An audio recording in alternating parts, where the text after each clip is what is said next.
I came home to find 30 years of my life stuffed into black trash bags on the wet grass. My daughter-in-law stood on the porch, arms crossed, and told me her father was moving into my bedroom. She thought she was kicking a broke retired plumber to the curb.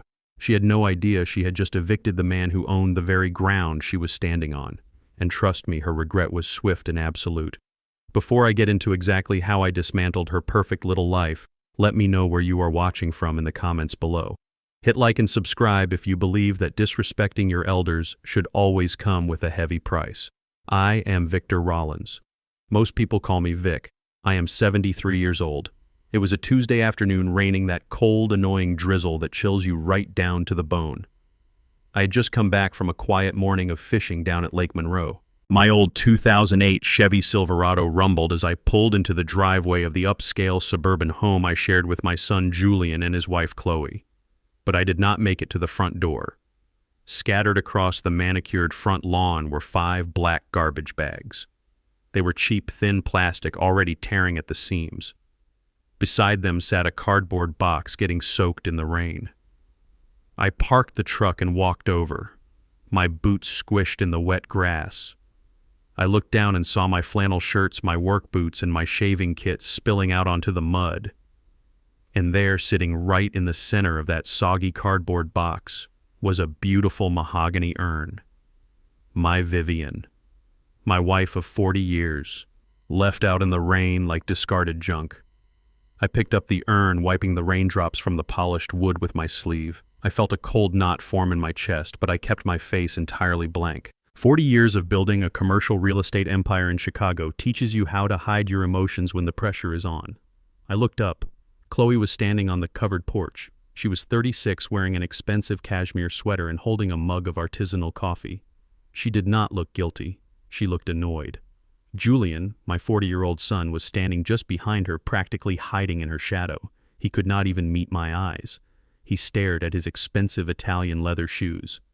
"What is the meaning of this?" I asked. My voice was low, steady, and completely devoid of the panic Chloe was clearly hoping for. "My dad is moving in," Chloe said. Her tone was sharp, unapologetic. "He is having some issues with his apartment lease down in the city. He needs a place to stay, and with his arthritis he simply cannot be expected to walk up and down the stairs every day.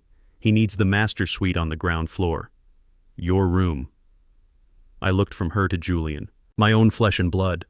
The boy I had worked double shifts for, making sure he went to the best private schools, making sure he never had to scrub a toilet or lay a brick in the freezing cold.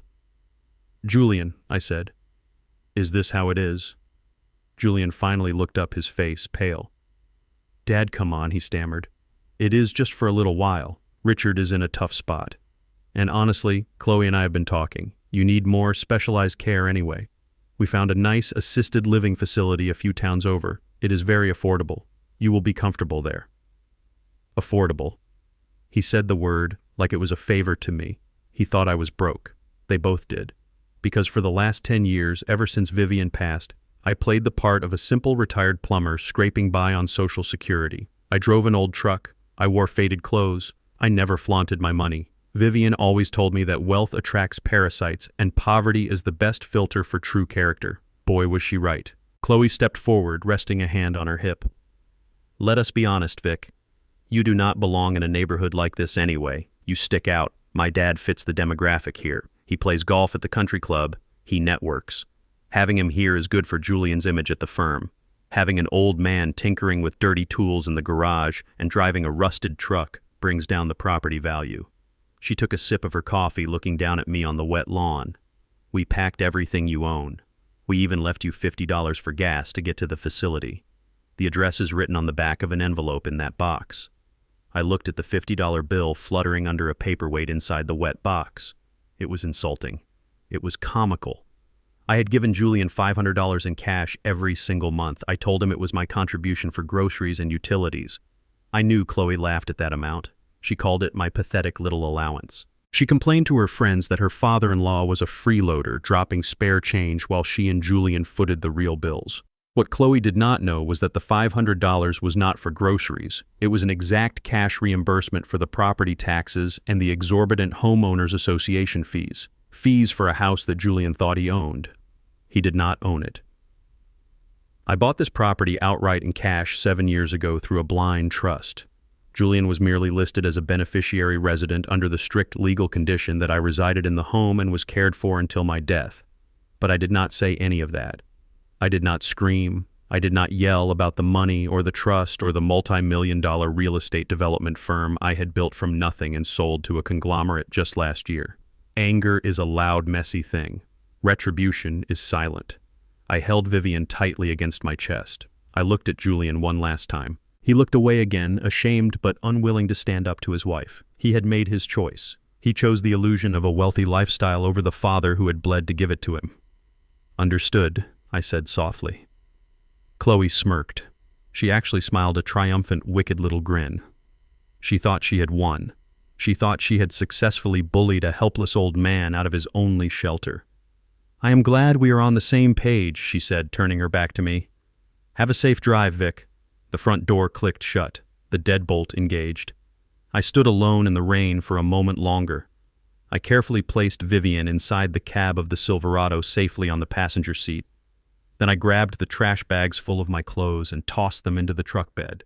I did not take the $50. I left it there in the mud. Just as I closed the tailgate, a sleek silver BMW pulled up to the curb. Out stepped Richard, Chloe's father. He was 65, wearing pristine golf attire, a pastel polo shirt, and a smug expression.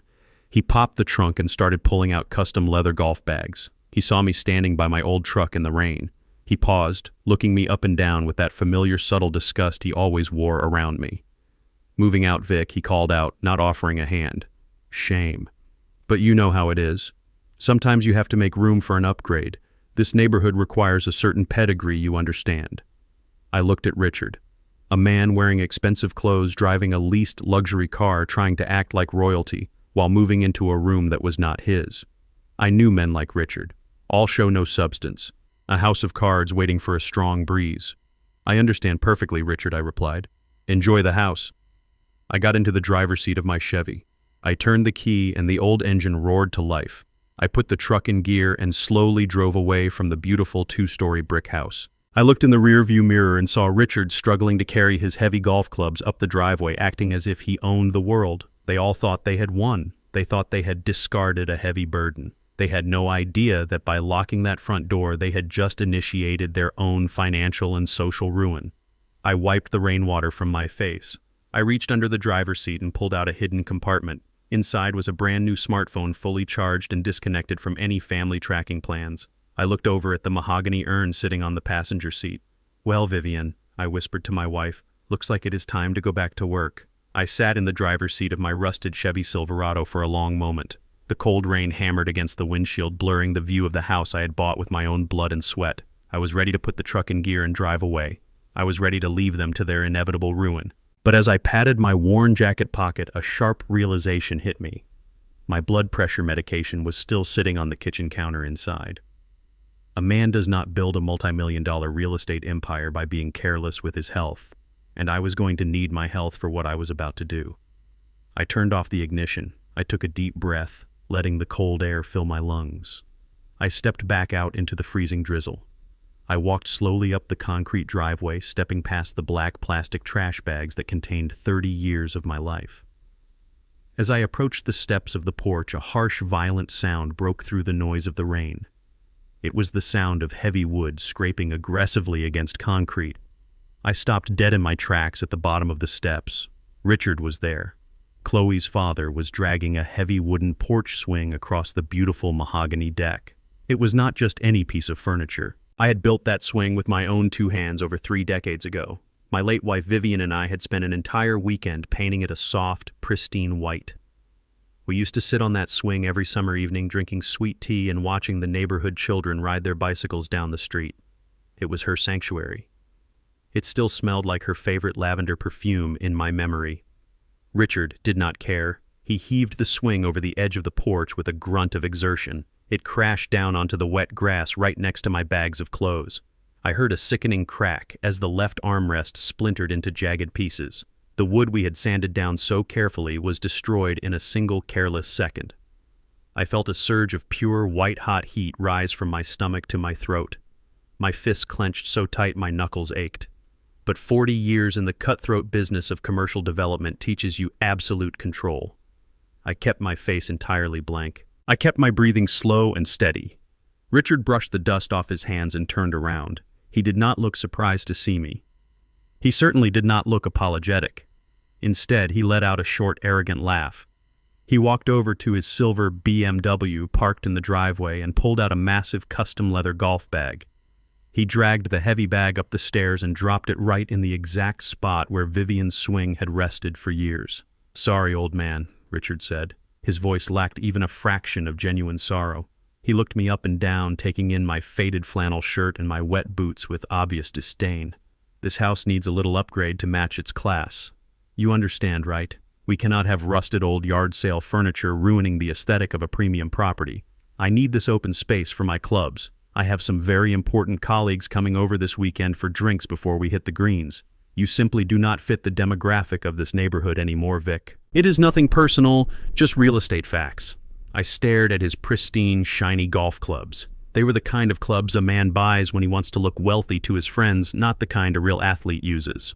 The irony of his words almost made me laugh out loud. He was lecturing me about real estate facts. He was lecturing me about the class of a house that I legally owned. I thought about class. I thought about how, for the last 5 years, I had quietly handed my son Julian an envelope on the first day of every single month. Inside that envelope was exactly $500 in crisp cash. I always handed it to him with a humble smile, telling him it was just a little something from my pension to help out with the utility bills and the groceries. I played the part of the grateful burden, doing his best to contribute to the household. I remember the way Chloe would snatch that envelope from the kitchen counter. I remember hearing her complain loudly to her wealthy friends on the phone, making sure her voice carried into the living room where I was sitting. She would laugh a high-pitched, cruel laugh and say things like, "Julian's dad gave us his little allowance today. $500 barely covers our organic milk and wine for the week. It is completely embarrassing that we have to subsidize his life." She mocked that money constantly. She treated it like dirty spare change tossed by a beggar. What Chloe and Julian did not know, what they never bothered to calculate, was that the $500 was not a random number I pulled from a meager pension. It was the exact monthly cost of the property taxes and the exorbitant homeowners association fees for this specific property. I paid those fees in cash through them to maintain the legal illusion that they were the homeowners. By mocking that money, by treating my contribution as a joke, they were mocking the very foundation that kept a luxury roof over their arrogant heads. They thought I was a charity case. They did not realize I was the bank. I looked back at Richard.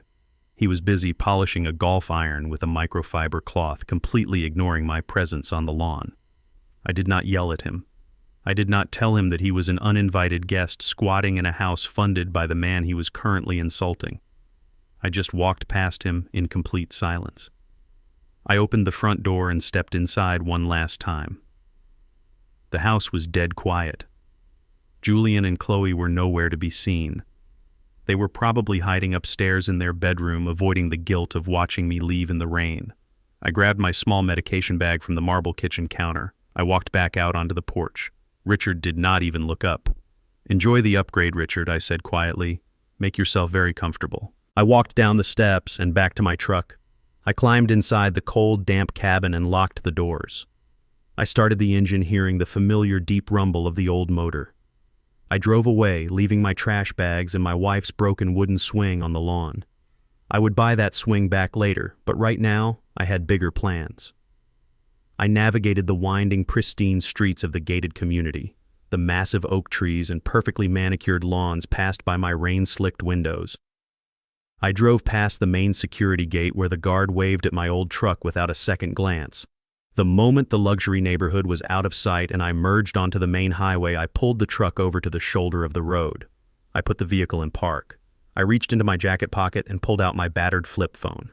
It was a cheap, prepaid model with huge buttons. The exact kind of phone people buy for elderly relatives because they assume we cannot understand modern technology. Chloe always rolled her eyes in profound irritation whenever I pulled it out to make a call. I looked at the small screen for a second. Then I opened the back cover. I pulled out the cheap battery. I removed the tiny SIM card and snapped it perfectly in half with my thumb. I rolled down my window and tossed the broken pieces and the plastic phone straight into a rushing storm drain. It disappeared into the dark water instantly. That helpless old man was dead. He washed away down the drain. I reached down under the driver's seat of my truck. My fingers traced the metal frame until they found the hidden biometric latch I had custom installed years ago. I pressed my thumb against the scanner. A small steel lockbox slid out silently. I opened the heavy lid. Inside, resting on a piece of black velvet, was a brand new state-of-the-art smartphone. It was a high-end encrypted device tied to a private corporate network that absolutely no one in my family knew existed. I picked it up, feeling the cool glass and a metal in my palm. I pressed the power button. The bright screen glowed to life, illuminating the dark cabin of my truck with a sharp blue light. I connected to my private server, bypassing all standard tracking. I sat up straight. The posture of a weary old man vanished completely, replaced by the rigid spine of a corporate titan who had crushed rivals for breakfast. It was time to make some phone calls. It was time to show my son, his cruel wife, and her arrogant father exactly what true class and absolute power really look like. The drive from the upscale suburbs into the heart of the city took 45 minutes. The heavy rain washed over the windshield of my rusted Chevy Silverado, acting as a perfect baptism. With every mile that passed, the persona of the frail, dependent old man washed away, leaving behind the hardened, calculated architect of a real estate empire. I bypassed the modest motels on the highway and drove straight into the downtown financial district, pulling my battered truck right up to the grand illuminated entrance of the Waldorf Astoria. The valet, a young kid in a pristine uniform, stepped forward and froze. He looked at my truck dented and caked in suburban mud and then looked at the line of Bentleys and Porsches waiting behind me. He hesitated, unsure if he should open my door or ask me to move along to the service entrance. I did not give him the chance to decide. I stepped out into the rain wearing my wet boots and my faded flannel shirt and handed him the keys. "Park it carefully, son," I said, handing him a crisp $100 bill. His eyes widened and he immediately stood at attention, nodding as he took the keys. I walked through the heavy revolving doors and stepped into the lobby.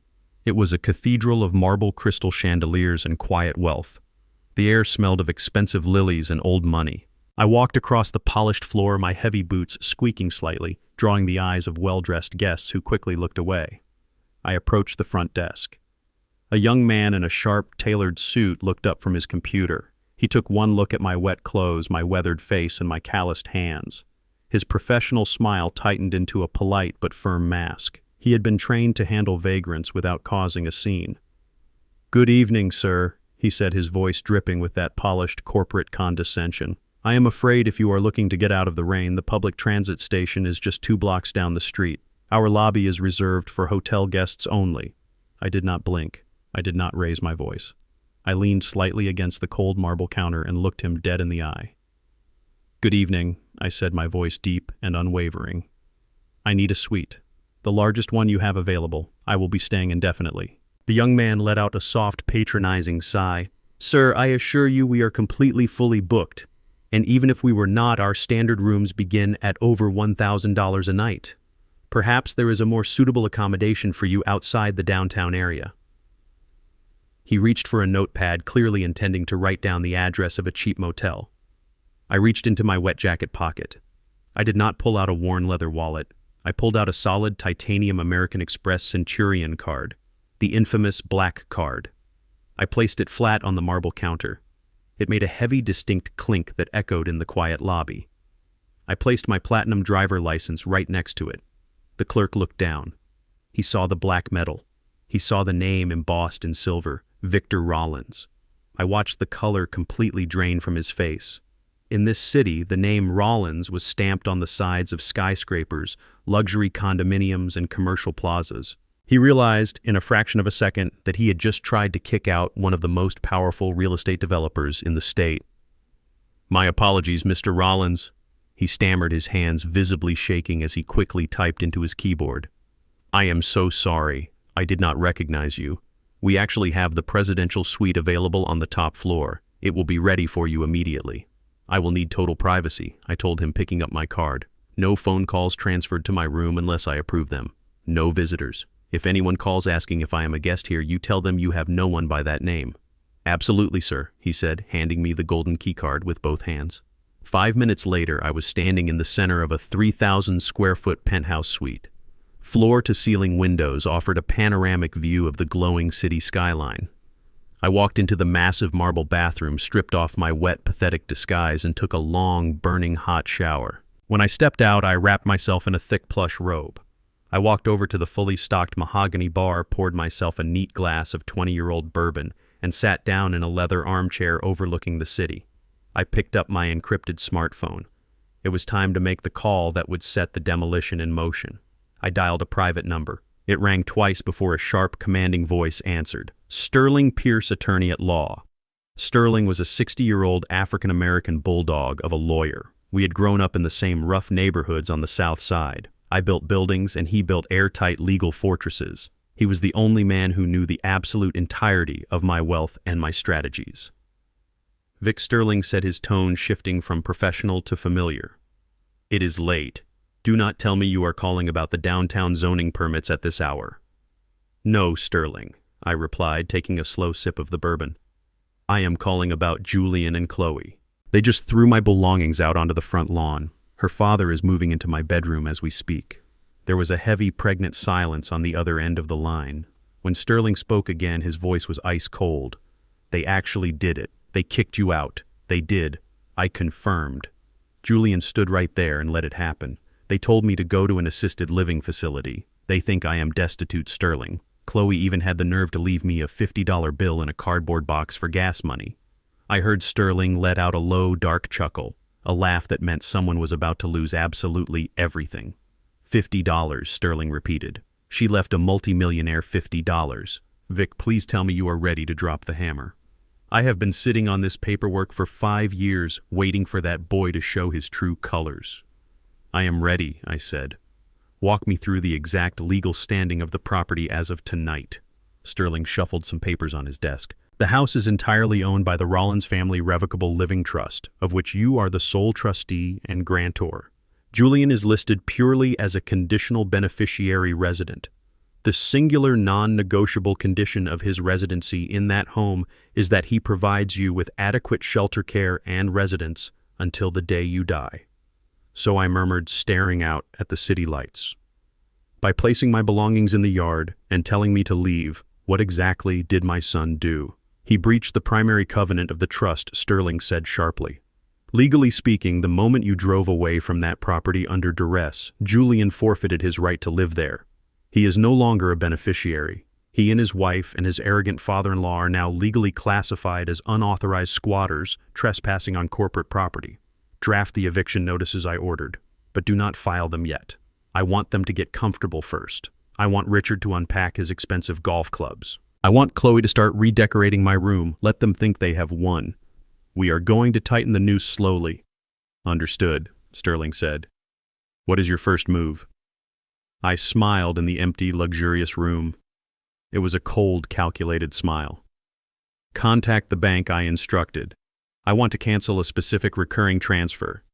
You know, the $500 I hand Julian in cash every month. The money Chloe calls my pathetic allowance. Yes, Sterling said. The exact amount that automatically transfers from Julian's account to the Neighborhood Homeowners Association and the county property tax escrow. Exactly, I said.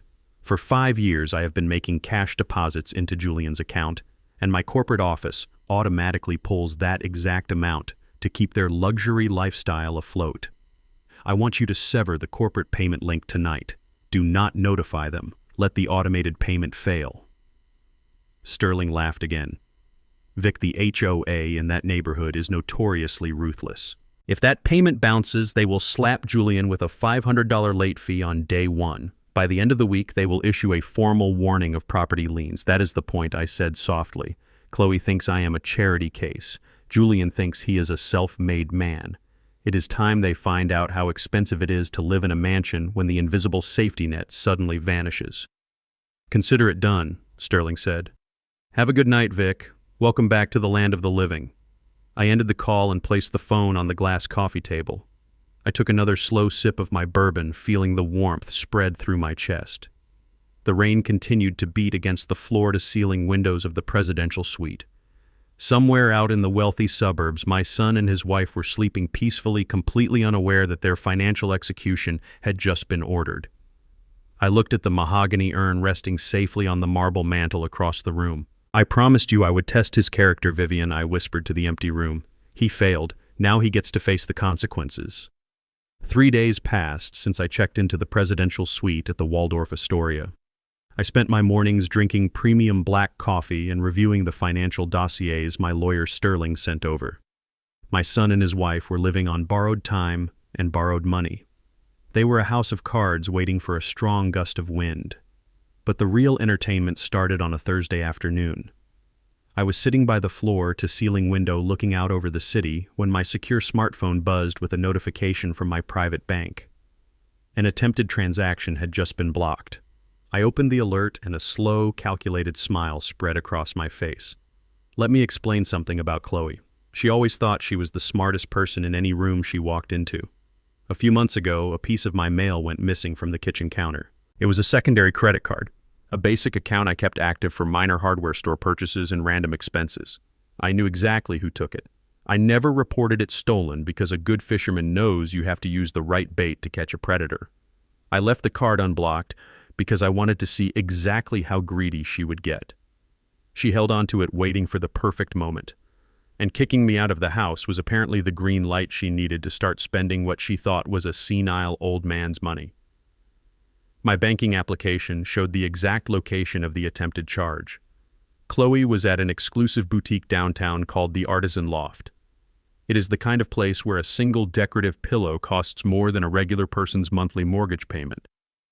She was trying to spend $8,500 on a custom bedroom furniture set. No doubt she wanted to make her father Richard feel like absolute royalty as he moved into my old ground floor suite. I could picture the scene perfectly. She probably strolled into the showroom acting like she owned the entire building. She probably pointed at expensive Italian leather headboards and solid oak dressers while treating the sales staff like personal servants. When the time came to pay, she confidently handed the clerk my card. She assumed that since I was a lonely, discarded old man, I would never check the statements, or I would be too confused to notice the massive balance. But Sterling had already executed my orders. Every single personal and corporate account tied to my name was locked down tighter than a federal vault. The clerk ran the card. Declined. I am sure Chloe laughed it off at first, blaming the machine or complaining about bank security algorithms. She probably told the clerk to run it again with that arrogant tone she perfected. Declined. The notification on my phone showed 4 consecutive attempts in the span of 2 minutes. By the 4th try, the store manager would have stepped in. I know exactly how those luxury boutiques operate. They look at you very differently when your credit card bounces. The fake retail smiles drop immediately. The polite customer service turns into cold, silent suspicion. Chloe was standing there in her expensive designer clothes, utterly humiliated as the staff realized she could not afford the very things she was demanding. She had no other way to pay the bill. I knew from Sterling's background check that her own credit cards were completely maxed out. She had to walk out of that store empty-handed while the sales clerks watched her retreat. Her pride was shattered into pieces right in the middle of a high-end showroom. But her bad day was just getting started. While Chloe was suffering the consequences of her own theft downtown, Julian was about to experience his own financial nightmare right in our driveway. You see, Julian drove a brand new black Tesla Model S. He loved that car more than he loved most people. He always parked it right at the very edge of the driveway so all the wealthy neighbors could see it. He told everyone at his firm that he bought it with a massive year-end bonus. That was a complete lie. He leased it, and he was 4 months behind on the payments. I used to quietly slip him extra cash to cover the arrears so he would not lose face, but that invisible safety net was gone now. At exactly 2 o'clock in the morning, my tablet chimed with a silent alert. It was a notification from the discreet security cameras I had custom installed around the exterior of the house long before they ever thought about kicking me out.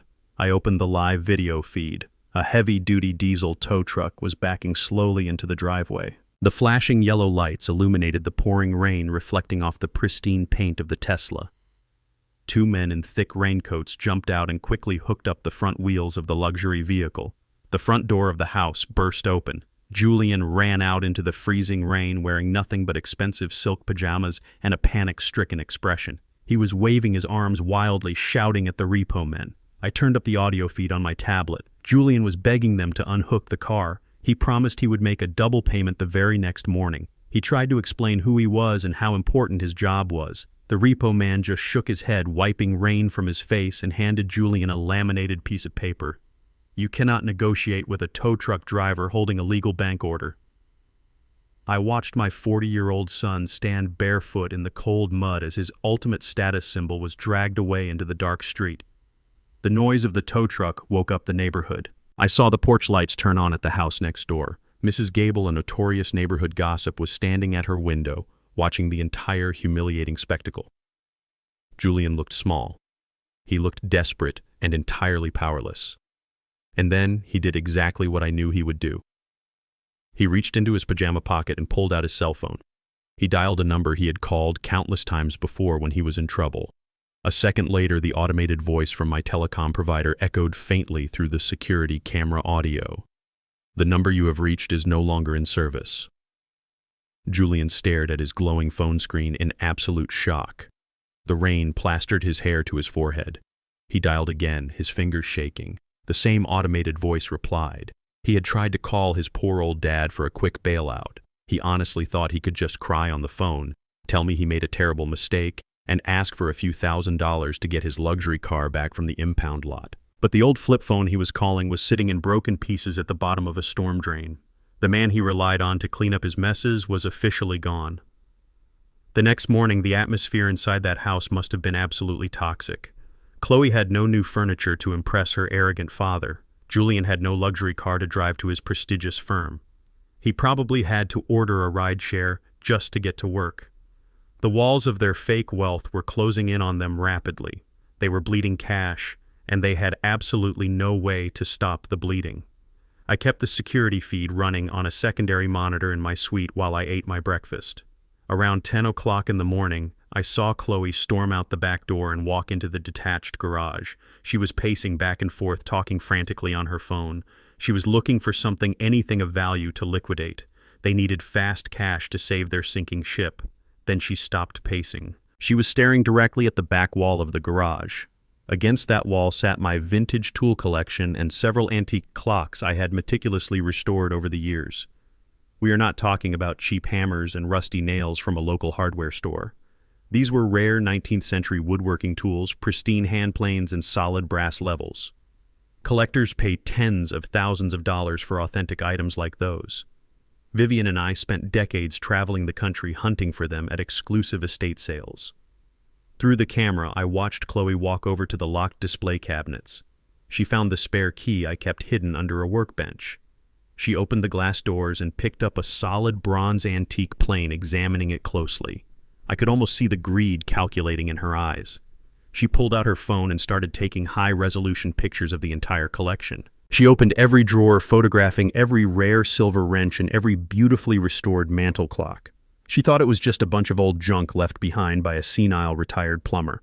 She figured she could post the items online and sell them for a few $100 to cover their immediate debts. She had no idea she was handling historical artifacts worth more than her entire college education.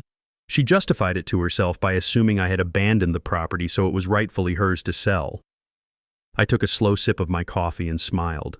She was actively planning to sell property that did not belong to her. Property housed inside a garage she had no legal right to occupy. The trap was setting itself flawlessly. She thought she was finding a clever way out of her financial hole, but all she was doing was handing me the exact evidence I needed to put her in a real prison. I picked up my secure phone and dialed Sterling. I told my lawyer to get a private appraiser ready and to begin heavily monitoring all the local online auction sites. Chloe was about to cross the line from being a cruel daughter-in-law to a felony criminal, and I was going to make sure the entire world watched her fall. I was sitting at the massive mahogany dining table in my penthouse suite when Sterling Pierce walked in. He did not bother knocking. He had a golden keycard and a thick manila folder tucked under his arm. He poured himself a glass of water from the wet bar and sat down directly across from me. He looked like a predator who had just found a wounded animal in the woods. He slid the folder across the polished wood. I opened it. It was the background check from the private investigator we had hired to look into Richard. Let me remind you about Richard. He was the man who dragged my wife's antique swing off the porch to make room for his golf clubs. He was the man who told me I did not fit the demographic of my own neighborhood. He carried himself like a retired Wall Street titan. He wore pastel polo shirts and talked about his colleagues at the country club. He looked down on me because I wore faded flannel and drove a rusted truck. But the documents in front of me told a very different story. Richard was a fraud. He was a complete and absolute failure. He was not having minor issues with his apartment lease down in the city. He had been formally evicted by the county sheriff's department. The private investigator found that Richard had been running a shady investment scheme for years, borrowing money from dangerous people to fund a severe gambling addiction. He lost everything. His luxury car was a lease he had not paid in 6 months. His country club membership had been quietly revoked for unpaid dues long ago. Sterling leaned back in his chair and smiled. Richard is not moving into your house to enjoy his golden years, Vic. He is hiding. He is hiding from creditors, angry investors, and bookies who want to break his legs. He targeted your son's house because it is in a gated community with private security. He needed a fortress to hide in, and Chloe gave him yours. I read through the financial statements. It was pathetic. This arrogant man who looked down his nose at my calloused hands had absolutely nothing to his name except crushing debt and a fake, aristocratic accent. He was a parasite looking for a new host. But the folder contained something even more disturbing. Our investigator had dug deeply into the shared bank accounts that Julian and Chloe used. I already knew Julian was struggling because he was 4 months behind on his car payments, but the bank statements showed something far more sinister happening right under my son's nose. Chloe was actively bleeding her husband dry. Over the past 3 weeks, large sums of money had been wired from Julian's primary savings account to a series of offshore holding companies. The investigator tracked the routing numbers. Those holding companies belonged to the bookies and angry creditors chasing Richard. Chloe was stealing Julian's hard-earned money to pay off her father's gambling debts. She was funneling thousands of dollars out of their joint accounts while Julian was busy working 60-hour weeks at his firm. He had no idea. He was stressing over his repossessed Tesla, completely unaware that his wife was the one bankrupting him from the inside out just to save her deadbeat father. I closed the folder and let out a heavy breath. I thought about Julian. 40 years ago, I carried that boy on my shoulders. I promised Vivian I would protect him. I gave him every advantage I never had growing up on the South Side. I paid for his education so he would never have to lay a brick in the freezing cold. And now he was a weak, blind man, letting a manipulative woman and a cowardly old fraud destroy his life. Part of me wanted to call him. Part of me wanted to drive to his office, slam these bank statements on his desk, and shake him until he woke up.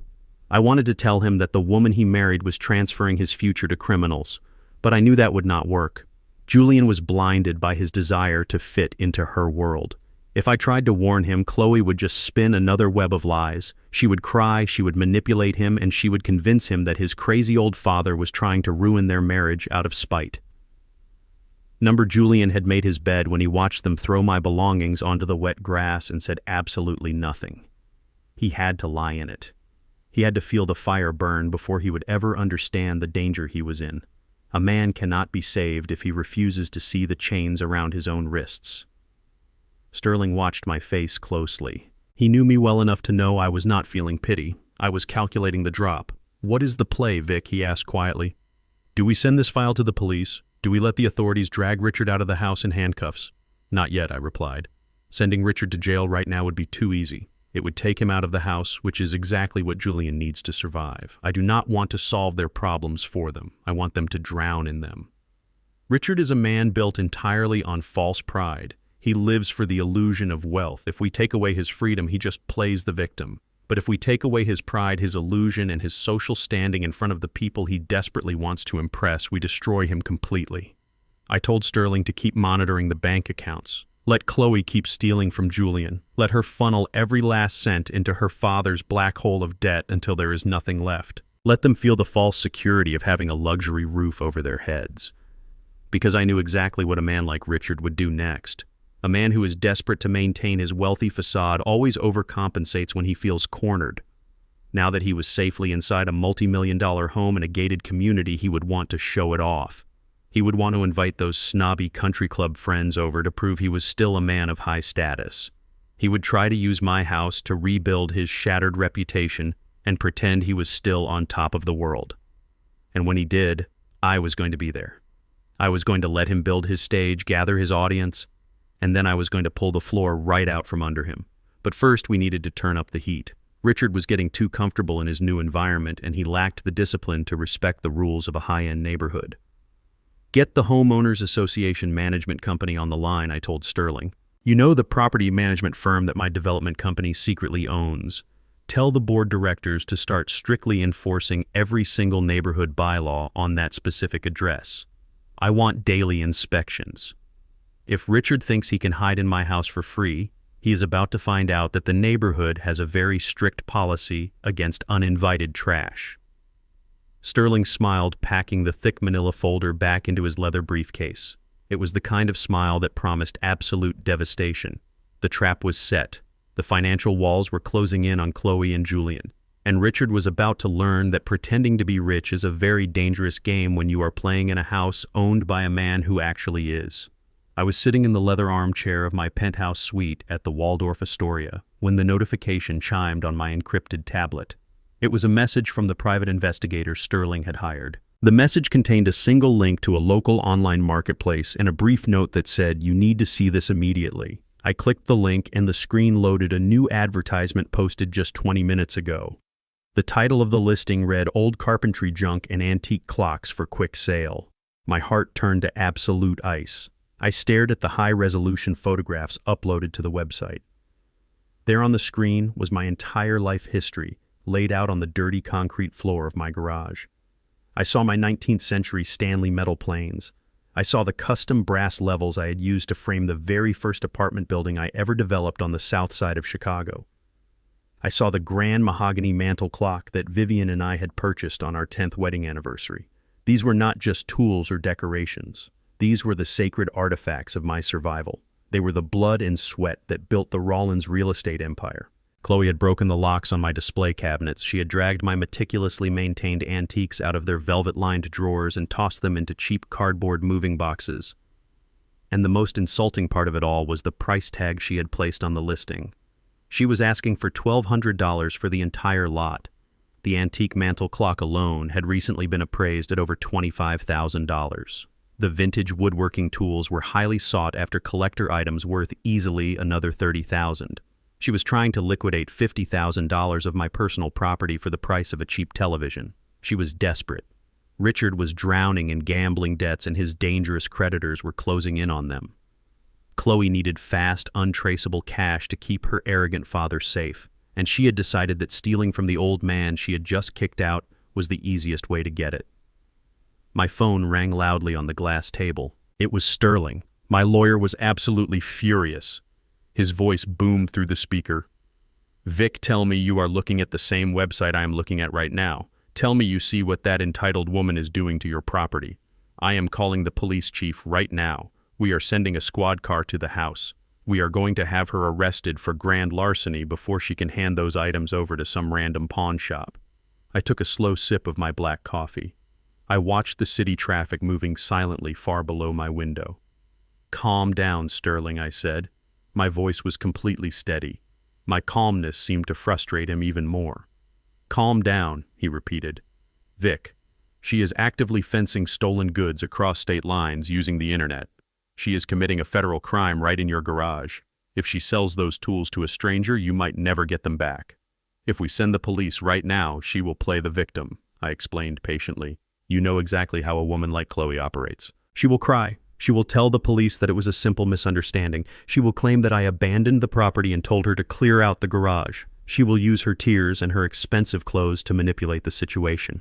The police might just call it a civil domestic dispute and walk away. I do not want a domestic dispute, Sterling. I want a felony conviction with absolutely no room for negotiation.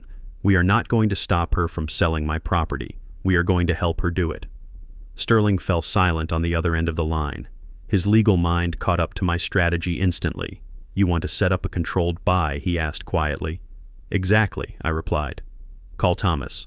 Thomas was one of the best acquisitions brokers my development firm employed. He was a master negotiator who usually handled multi-million-dollar commercial land acquisitions. Buying a few boxes of antiques from a desperate amateur would be incredibly easy for him. I gave Sterling the exact instructions. I told him to have Thomas put on a pair of casual jeans and a simple jacket. I told him to rent a generic moving van so his luxury corporate vehicle would not raise any suspicions. Thomas was to withdraw $3,000 in cash from the corporate petty cash fund, but most importantly, Thomas had to wear a hidden button camera. I wanted high-definition video and audio of the entire transaction. I wanted to see her face and hear her lies. Within an hour, the trap was perfectly set. I sat in my hotel suite watching the live video feed stream directly to my laptop. The camera lens was hidden in the button of Thomas' jacket. I watched as he pulled the rented van into the driveway of my house. The rain had stopped, but the sky was still heavy and gray. Thomas walked up to the garage and knocked. The heavy door slowly rolled up. There stood Chloe. She was wearing designer yoga pants and an expensive silk top paid for by my secret monthly deposits. She looked nervous, but her eyes lit up with absolute greed when she saw Thomas standing there. She led him into the garage. I felt a surge of cold anger when I saw how carelessly she had treated my tools.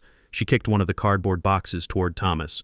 "There is a lot of old junk in here," she said dismissively. "Heavy metal things and some old clocks. I just want it all gone today. It is completely ruining the aesthetic of my home." She actually used the word aesthetic. She was standing in a garage I owned, talking about the aesthetic of a house I paid for while trying to sell the tools that built her entire lifestyle. "Where did you get all these beautiful pieces?" Thomas asked, playing the part of an eager local collector. Chloe did not even hesitate. She lied with the smooth, effortless practice of a true sociopath. "They belonged to my late grandfather," she said, putting a hand on her hip. "He was a carpenter or something like that. He left them to me when he passed away last year. I kept them for sentimental reasons, but honestly they are just taking up space now. I am redecorating the entire house, and this junk simply does not fit my vision." I watched her lie about my life. I watched her erase my existence and claim my history as her own. It was a masterclass in arrogance. "How much do you want for everything?" Thomas asked, looking down at the boxes. Chloe crossed her arms. $2,000 cash, she demanded. "It is a very fair price for all this heavy vintage metal." Thomas was a professional. He knew that agreeing too quickly would make her suspicious. He rubbed his chin and pretended to inspect the mahogany clock.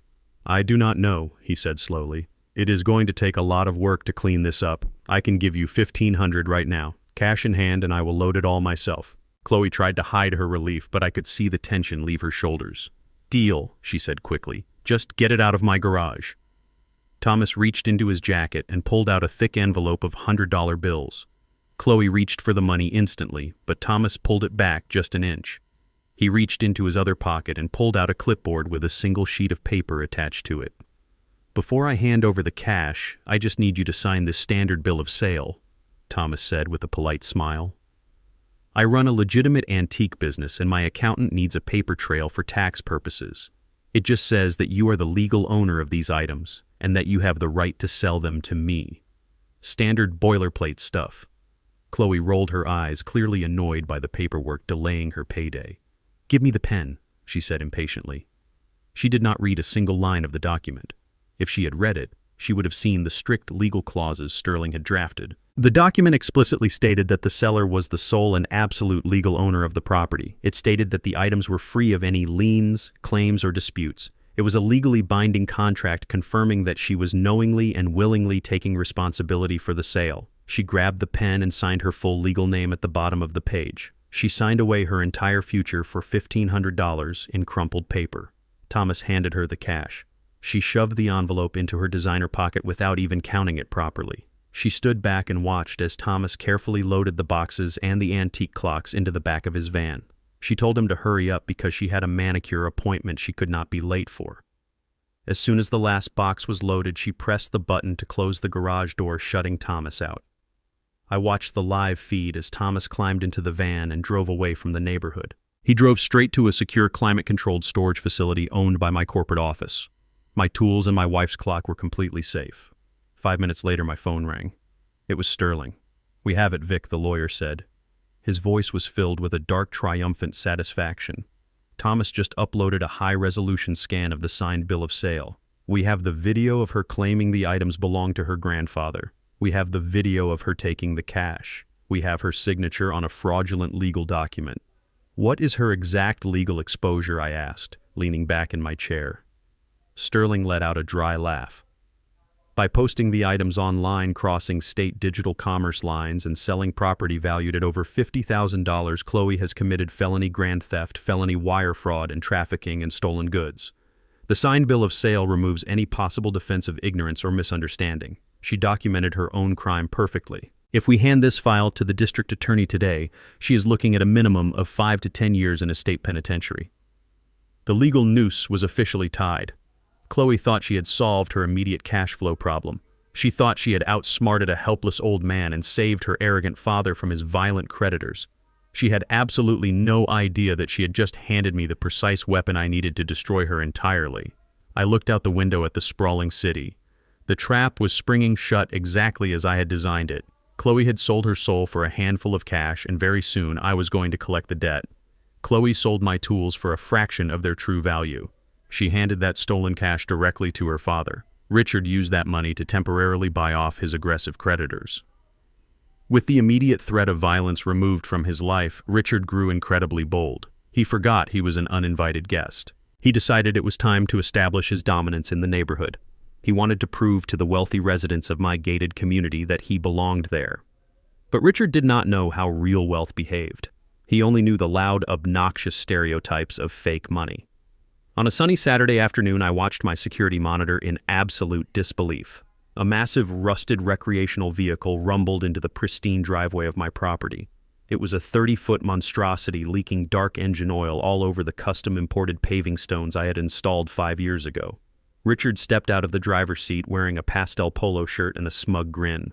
He was followed by 3 of his shady associates, men who looked like they spent their lives dodging tax collectors and running illegal poker games. They dragged a huge rusted charcoal grill out of the vehicle and set it up right in the middle of the manicured front lawn. Within an hour, thick black smoke was billowing toward the second-story windows. Obnoxious loud music blared from cheap portable speakers. Empty beer cans littered the grass. The upscale neighbors were absolutely horrified. I could see Mrs. Gable from next door standing on her porch with her phone to her ear, frantically calling the community security patrol.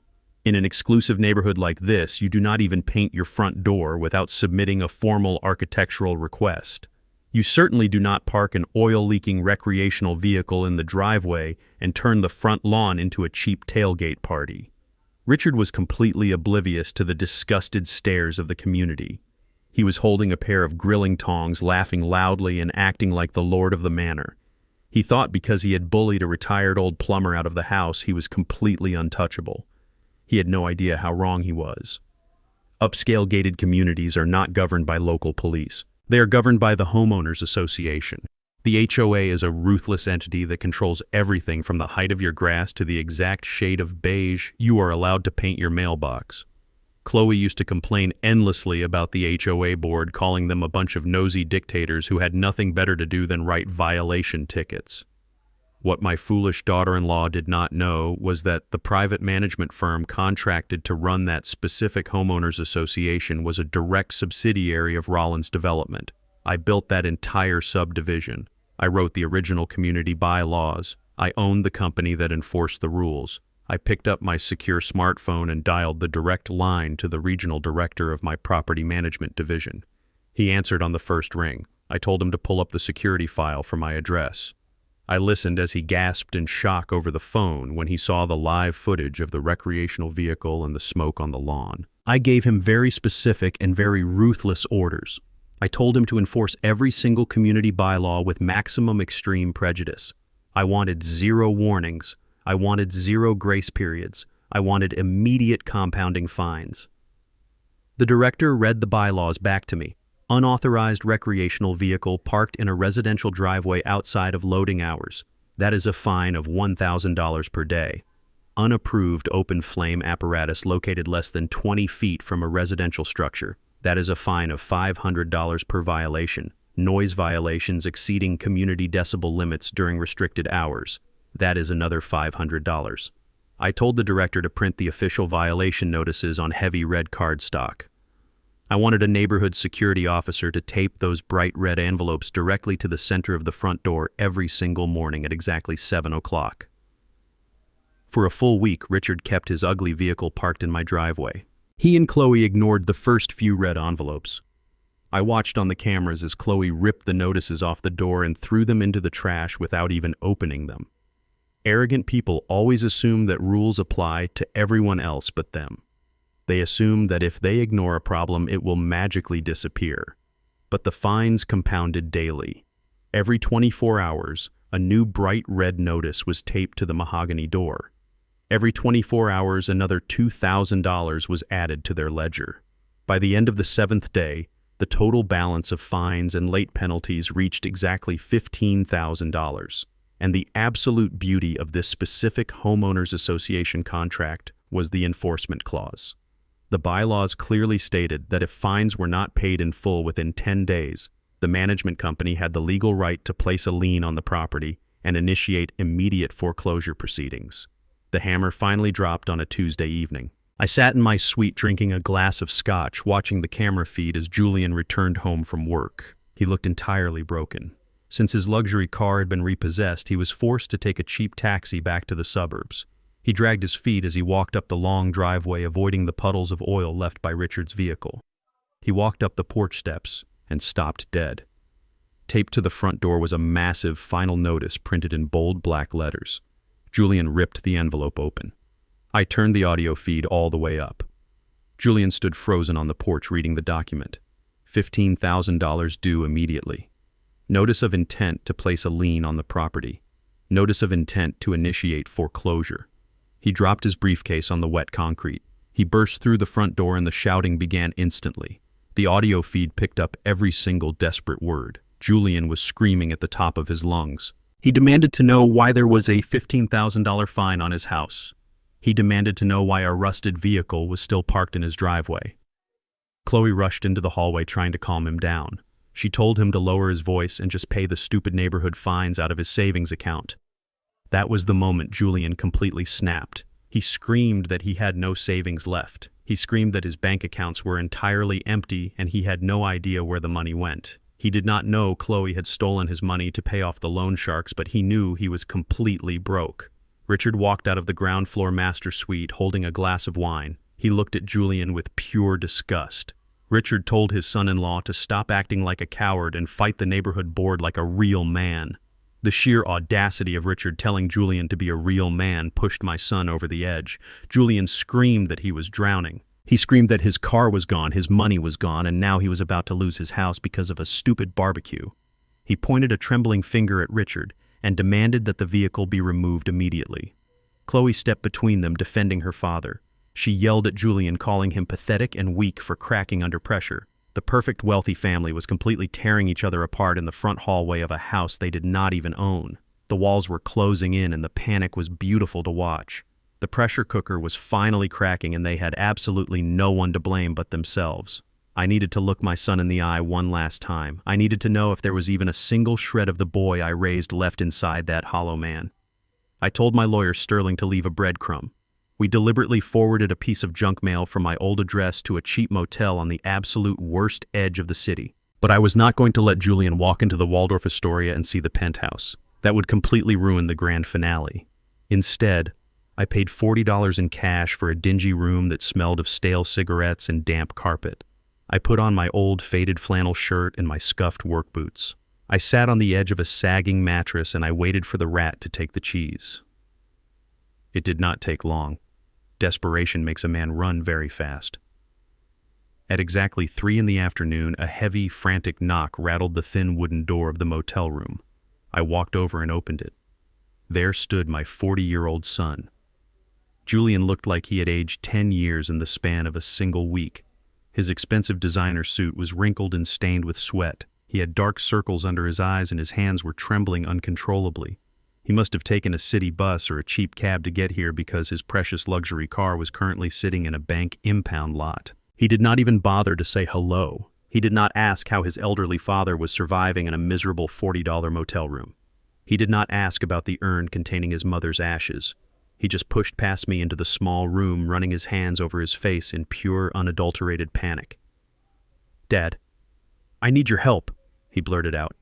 His voice was cracking under the heavy weight of his own massive failures. "Everything is falling apart completely. The homeowners association is trying to foreclose on the house. They slapped us with $15,000 in daily fines because Richard parked some rusted, leaking recreational vehicle in the driveway and he absolutely refuses to move it. My car got repossessed in the middle of the night. My bank accounts are completely empty and I do not even know how it happened. Chloe is screaming at me day and night, telling me I am a failure. Dad, I am drowning here. I am going to lose everything. He fell to his knees right there on the dirty motel carpet. The golden boy of this corporate firm begging on a stained floor. He looked up at me with tears streaming down his face, playing the ultimate victim. I need your retirement savings, Dad, he sobbed. I know you have that emergency fund from your plumbing days. I know you always kept cash stashed away for a rainy day. I just need $20,000 right now to clear the neighborhood fines and get my car out of the lot before I lose my job. I swear to God, I will pay you back. I will pay you back every single penny with interest. Just please do not let me lose my house. I looked down at my only son.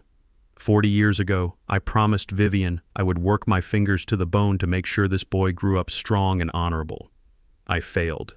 He was a weak coward begging for a financial bailout from the very man he threw out into the freezing rain just days ago. He did not care that I was allegedly living in poverty. He only cared about saving his fake wealthy image and appeasing his toxic wife. But despite my cold, calculating anger, the blood running through my veins is still a father's blood. I had to give him one final test. I had to offer him one absolute chance to save his own soul. I walked over to the cheap laminate desk and picked up my old leather wallet. I pulled out a blank checkbook. Julian stared at it like a starving dog looking at a piece of raw meat. I took a pen from my pocket and held it over the paper. I can give you the money, Julian, I said softly. My voice was completely steady and dead serious. I can write a check right now that will clear every single debt hanging over your head. I can save the house. I can save your job. I can make the immediate pain go away. Julian's eyes lit up with profound, desperate relief. Oh, thank God, he sobbed, reaching out his trembling hand toward the checkbook. Thank you, Dad. I knew you would not abandon me. I knew you would understand. But I pulled the checkbook back just an inch, keeping it out of his reach. I am not abandoning you, I said, looking deep into his eyes. But this money comes with a strict, non-negotiable condition. I will give you the funds to save the house right now if you stand up like a real man. You go back to that house today, you pack Richard's bags, and you throw him out onto the exact same wet grass where you left my belongings. You evict that arrogant parasite. You tell Chloe she will respect the man who put a roof over her head, and you bring me back to my home. You choose your father over a fraud. You establish your boundaries. Do that, and your debts vanish today. The absolute relief on Julian's face evaporated instantly. It was replaced by a look of sheer, unadulterated terror. He slowly pulled his hand back from the desk. He looked at the dirty motel carpet and then up at the stained ceiling, unable to hold my gaze. The silence in the small room was deafening. "Dad, I cannot do that," he whispered. His voice was pathetic. It was a weak, trembling sound of a man completely broken by a woman. "Chloe will divorce me. She will take everything I have left. She loves her father. He is just going through a rough patch right now. If I kick Richard out, she will leave me, and my life will be entirely over." He wiped his nose on his expensive suit sleeve. He took a deep breath and had the absolute audacity to look at his father and say the most unforgivable words I have ever heard in my 73 years of life. "Dad, just bear with it for a little while," he pleaded. "I mean, look at this awful place you are in right now. The nursing home Chloe found is really not that bad. It is clean. You will have warm meals and nurses to look after you. You are old, Dad. You do not need a big luxury house anymore. Just give me the money to save my marriage, and you can go to the assisted living facility. It is honestly better for everyone this way." The air in the motel room turned completely to ice. My heart, which had held a microscopic sliver of hope for my son, snapped entirely shut. The test was over. The results were final. He had just looked his father in the eye and actively chosen his own toxic, abusive marriage over my basic human dignity. He thought it was perfectly acceptable to condemn me to a sterile medical facility just so he could keep playing house with a woman who was actively bleeding him dry. He was not a victim of Chloe. He was a willing accomplice to his own destruction. I slowly closed the checkbook. I put the pen back into my pocket. I did not yell. I did not scream. I did not curse him. I walked over to the motel door and pulled it wide open. The cold afternoon wind blew into the stale room. "Get out," I said. My voice was not that of an old retired plumber. It was the voice of Victor Rollins, a man who destroys corporate enemies without blinking. Julian stared at me, deeply shocked by the sudden shift in my tone. "Dad, please," he begged, getting up from his knees. "The money. You said you would help me. You cannot just leave me to deal with this alone." "You have no father," I said quietly. "You made your choice, Julian. Now you get to live with the absolute consequences of it." I stepped forward, forcing him out onto the concrete walkway outside the room. He stumbled backward, opening his mouth to plead one more time, to offer one more pathetic excuse. But I did not let him speak a single word. I slammed the heavy wooden door directly in his face. I threw the deadbolt, locking it with a loud, definitive click. I stood in the absolute silence of the cheap motel room, knowing that Julian had just taken a pair of scissors and cut his own safety rope. There was no going back now. The demolition of their lives was fully authorized. Desperation is a fascinating thing to observe. It strips away all the fake manners and the polished smiles. It reduces people to their most basic primal instincts. I was sitting in my suite at the Waldorf Astoria, watching the live security feed from the cameras hidden inside the house. The atmosphere in that multi-million-dollar mansion had turned completely toxic. Julian was locking himself in the guest bedroom, refusing to speak to anyone. Richard was pacing the living room, demanding to know how they were going to pay his creditors, and Chloe was cracking under the immense pressure. She was drinking heavy glasses of red wine at 10 in the morning, walking back and forth across the hardwood floors. She needed money. She needed a massive injection of cash to pay off the $15,000 neighborhood fines, to get Julian's car back, and to keep her father's violent bookies away. But her credit cards were declined, her bank accounts were frozen, and her husband was entirely useless. That is when I saw her walk into the home office. When they threw my belongings out into the rain, they kept a few things. They kept my old filing cabinet. Chloe always thought she was a financial genius. She started ripping through the manila folders, tearing out old utility bills and tax documents. She was looking for anything she could liquidate, anything she could use to bail herself out of the disaster she created. Then she stopped. She pulled out a thick blue folder. I knew exactly what was inside that folder. It was an old whole life insurance policy I had purchased 30 years ago. It was a modest policy, just a basic safety net from my plumbing days, but it had accrued roughly $80,000 in cash value over the decades. I kept it in the filing cabinet as a decoy, while my real wealth was locked away in corporate trusts. I watched the security feed as her eyes lit up with pure greed. She was holding a document that clearly stated the policyholder could take out a cash loan against the accumulated value. She thought she had just found a buried treasure. She thought the senile old man she kicked out had completely forgotten about this asset. She sat down at the heavy oak desk and opened her laptop.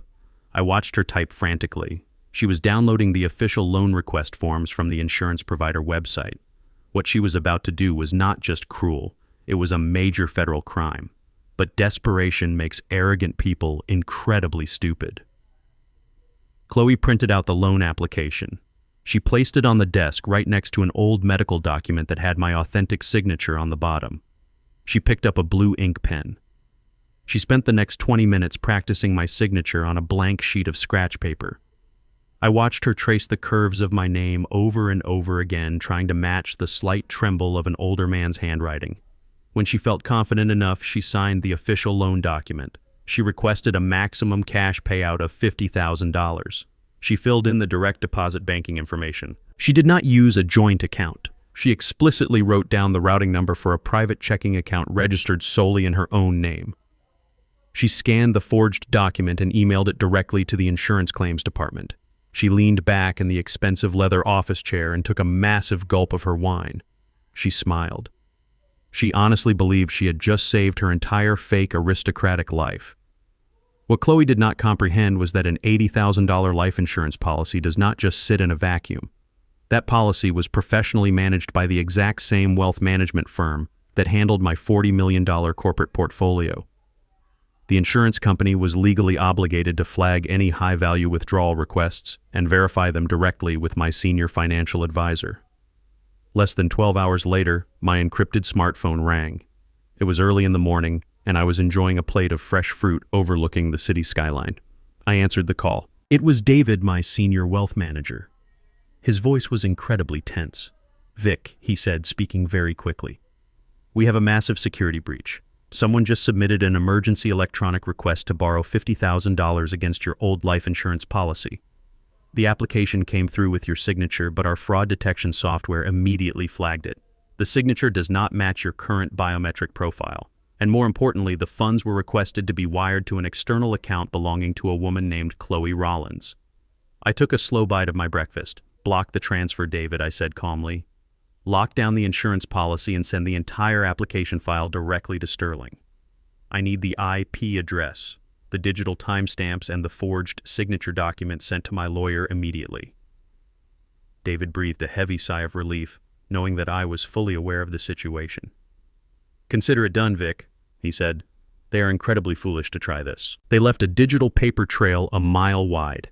An hour later, Sterling and I were sitting in a secure conference room at the downtown precinct of the Financial Crimes Division.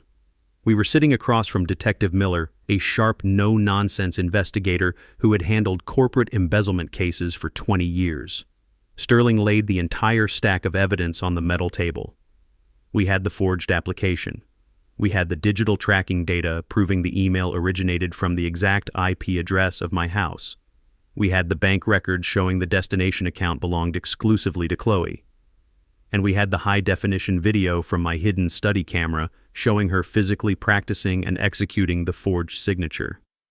Detective Miller looked through the documents and shook his head in absolute disbelief.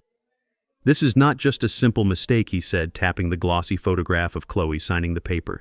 "This is textbook felony, wire fraud, identity theft, and attempted grand larceny. She forged a financial instrument to steal $50,000 from a senior citizen. In this state, elder financial abuse carries enhanced mandatory sentencing. She is looking at a minimum of 7 to 12 years in a state penitentiary for this stunt alone." Detective Miller closed the folder and stood up. He reached for the heavy police radio clipped to his belt. "I am sending 2 squad cars to that address right now," he said. "We will pull her out of that house in handcuffs before lunchtime. The local prosecutor is going to have a field day with this evidence." I stood up and placed my hand firmly over his radio, stopping him from making the call. My lawyer Sterling watched me closely, knowing exactly how my mind operated. "Do not send the cars, Detective," I said. My voice was low and commanding. Detective Miller looked at me with deep confusion. "Vic, she is actively trying to rob you," he argued. "We have the absolute smoking gun. Why on earth would you want to wait? If we arrest her now, we stop any further damage. Because arresting her on a quiet Wednesday morning in her pajamas is far too easy," I explained. "She humiliated me in front of my own son. She threw the ashes of my dead wife onto the wet grass. She looked me in the eye and told me I was worthless. I do not want her to go quietly into the back of a police cruiser while the neighbors are at work. I want her to feel absolute safety. I want her to think her fraudulent loan was approved. I want her to believe she has won the game. She thrives on attention and social status. She loves to put on a show for the wealthy people she wants to impress." I looked at Sterling and then back to the detective. "I want to build a stage for her," I continued. "I want her to gather every single arrogant person she knows into one room. I want her father Richard to be there bragging about his fake wealth. And when they are at the absolute peak of their arrogance, when they feel completely untouchable, that is when you can put the handcuffs on her." Detective Miller slowly took his hand off the radio. He looked at the undeniable evidence on the table and then looked at the cold determination in my eyes. He nodded slowly, understanding the sheer magnitude of the retribution I was planning.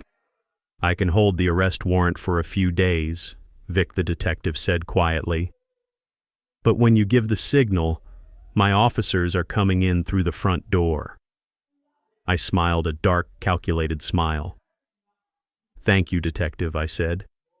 "Just keep your men ready. The curtain is going to rise very soon, and I promise you it will be the greatest show this city has ever seen. There is a very specific kind of peace that washes over a house when the people inside it believe they have just gotten away with a massive crime. I watched it happen in real time on my security monitors. My financial team had manipulated the automated email system from the insurance company. We sent Chloe a generic message stating her $50,000 loan application was currently under final processing and funds would be dispersed shortly. She did not actually have the money, but the mere promise of it completely changed her posture.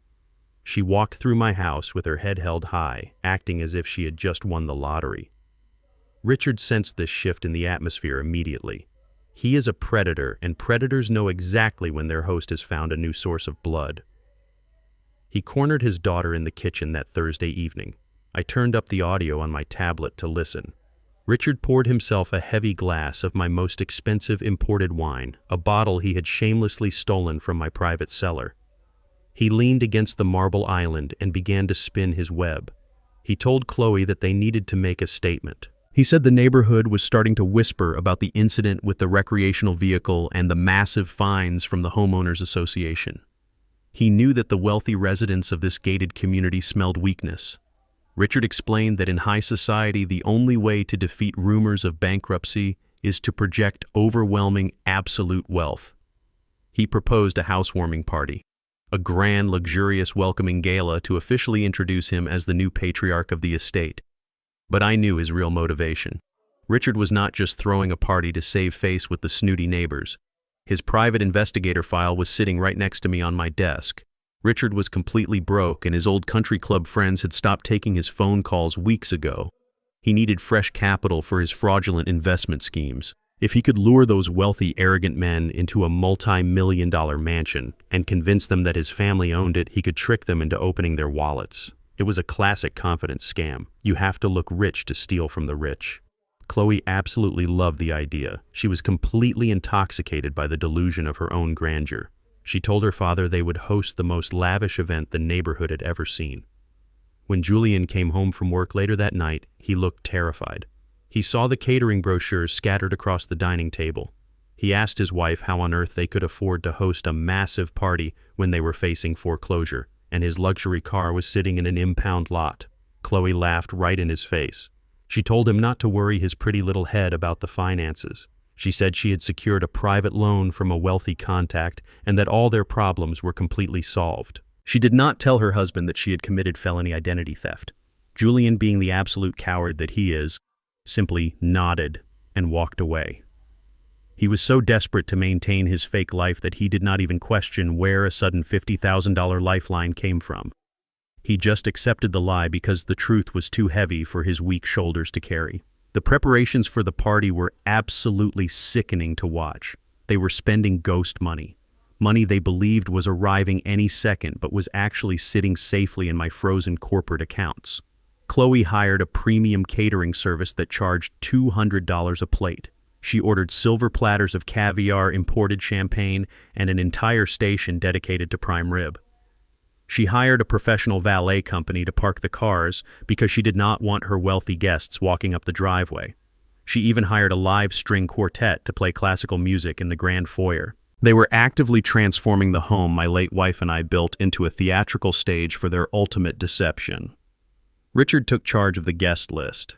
He personally drove around the gated community handing out heavy embossed invitations to the doctors, lawyers, and executives who lived on our street. He even drove to the exclusive country club, the very same club that had revoked his membership for unpaid dues and invited the most arrogant, wealthy men he could find. He told everyone that his successful daughter had just acquired a prime piece of real estate, and he was moving in to oversee the grand renovations. He was selling them a total fantasy, and they were eagerly buying tickets to the show. As I sat in my penthouse suite watching the caterers set up pristine white tents on my back lawn, I felt a deep, profound sense of poetic justice. They were doing all the heavy lifting for me. They were building the exact stage I needed. They were gathering the precise audience I wanted. The snooty neighbors who had looked down on me for driving a rusted old Chevy truck would all be there.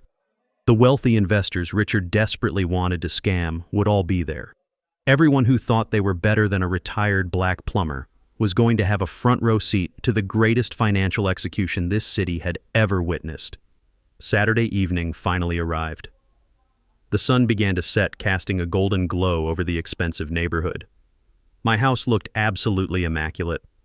I watched the live feed as Chloe walked down the grand staircase wearing a designer silk gown that she had undoubtedly purchased on a high-interest credit card. Richard was wearing a sharply tailored tuxedo, acting like he was old money royalty. Julian was hovering nervously in the background, holding a glass of expensive scotch, trying his hardest to look like the successful master of the house. The luxury cars began to pull into my driveway shortly after 7 o'clock. The valet drivers in crisp white shirts rushed to open the doors of shiny Porsches, Range Rovers, and Mercedes-Benz sedans. The men wore tailored suits and the women wore diamonds that sparkled under the porch lights. They walked through my front doors handing expensive bottles of wine to Chloe, who accepted them with a fake gracious smile. The string quartet played a soft, elegant melody that echoed through the high ceilings of the foyer. The stage was perfectly, completely set. The champagne was flowing freely. I watched Richard working the crowded room. He was holding court near the fireplace, shaking hands and patting men on the back. I could see him leaning in close, whispering his fraudulent investment pitches into the ears of greedy men who believed they were standing in the home of a billionaire. Chloe was standing in the kitchen, boasting to a group of neighborhood wives about her grand vision for completely gutting and redesigning my old bedroom. She spoke about me as if I was a distant, unfortunate memory. An old man they had mercifully placed into a cheap home so they could finally elevate the property to its true potential. They felt entirely untouchable. They stood in the center of my home, drinking my wine, spending stolen money, and believing they had conquered the world. The absolute peak of their arrogance had been reached. I closed my laptop and turned off the security monitor. It was time to stop watching the screen. It was time to join the party. I picked up my phone and called Sterling. I told my lawyer to grab the folders, the legal notices, and the arrest warrants. I walked over to the closet and pulled out the bespoke $10,000 charcoal suit I had specifically tailored for this exact occasion. It was time to shed the faded flannel shirt for good. It was time to show my daughter-in-law, her arrogant father, and my cowardly son exactly who they had messed with. I turned away from the glowing security monitors displaying the lavish party happening in my home. The visual of Richard sipping my most expensive imported wine and Chloe parading around the grand foyer in a designer dress bought with stolen funds was starting to make my blood boil. But anger is for amateurs and desperate people. Professionals prefer absolute precision and cold calculation. I walked over to the wet bar in the corner of the presidential suite and poured 2 glasses of sparkling water. The quiet luxury of the penthouse was a sharp contrast to the obnoxious noise of the housewarming gala my daughter-in-law was currently hosting. They were celebrating a victory they had not earned using money they did not own. A heavy rhythmic knock echoed through the quiet room. The thick oak door swung open and Sterling Pierce walked in. My lawyer did not look like a man who was working late on a Saturday night. He looked like an executioner arriving at the gallows. He wore a sharp navy blue suit and carried a thick black leather briefcase. He did not say a word as he walked across the plush carpet. He placed the heavy briefcase on the glass coffee table and popped the golden clasps. The metallic sound was as sharp as a gunshot in the silent room. Sterling pulled out the first stack of thick legal paper. It was printed on heavy watermarked stock. He slid it across the glass toward me. I looked down at the documents. The bold black letters at the top read, "Immediate order of property repossession and trust revocation." I read through the clauses my lawyer had drafted so carefully. The document outlined every single violation Julian and Chloe had committed against the strict conditions of the Rollins Family Revocable Living Trust. It detailed the unlawful eviction of the primary grantor, which was me. It detailed the unauthorized occupation by Richard, a man who had no legal standing to even step foot on the driveway. It detailed the unpaid homeowners association fines and the subsequent financial negligence that threatened the estate. But the most beautiful part of the entire document was located on the very last page. There at the bottom right corner was the heavy blue ink signature of a county superior court judge. It was an emergency injunction. It granted my corporate security team the absolute legal authority to enter the premises and forcefully remove all unauthorized occupants immediately. There was no 30-day eviction notice. There was no grace period to pack their bags.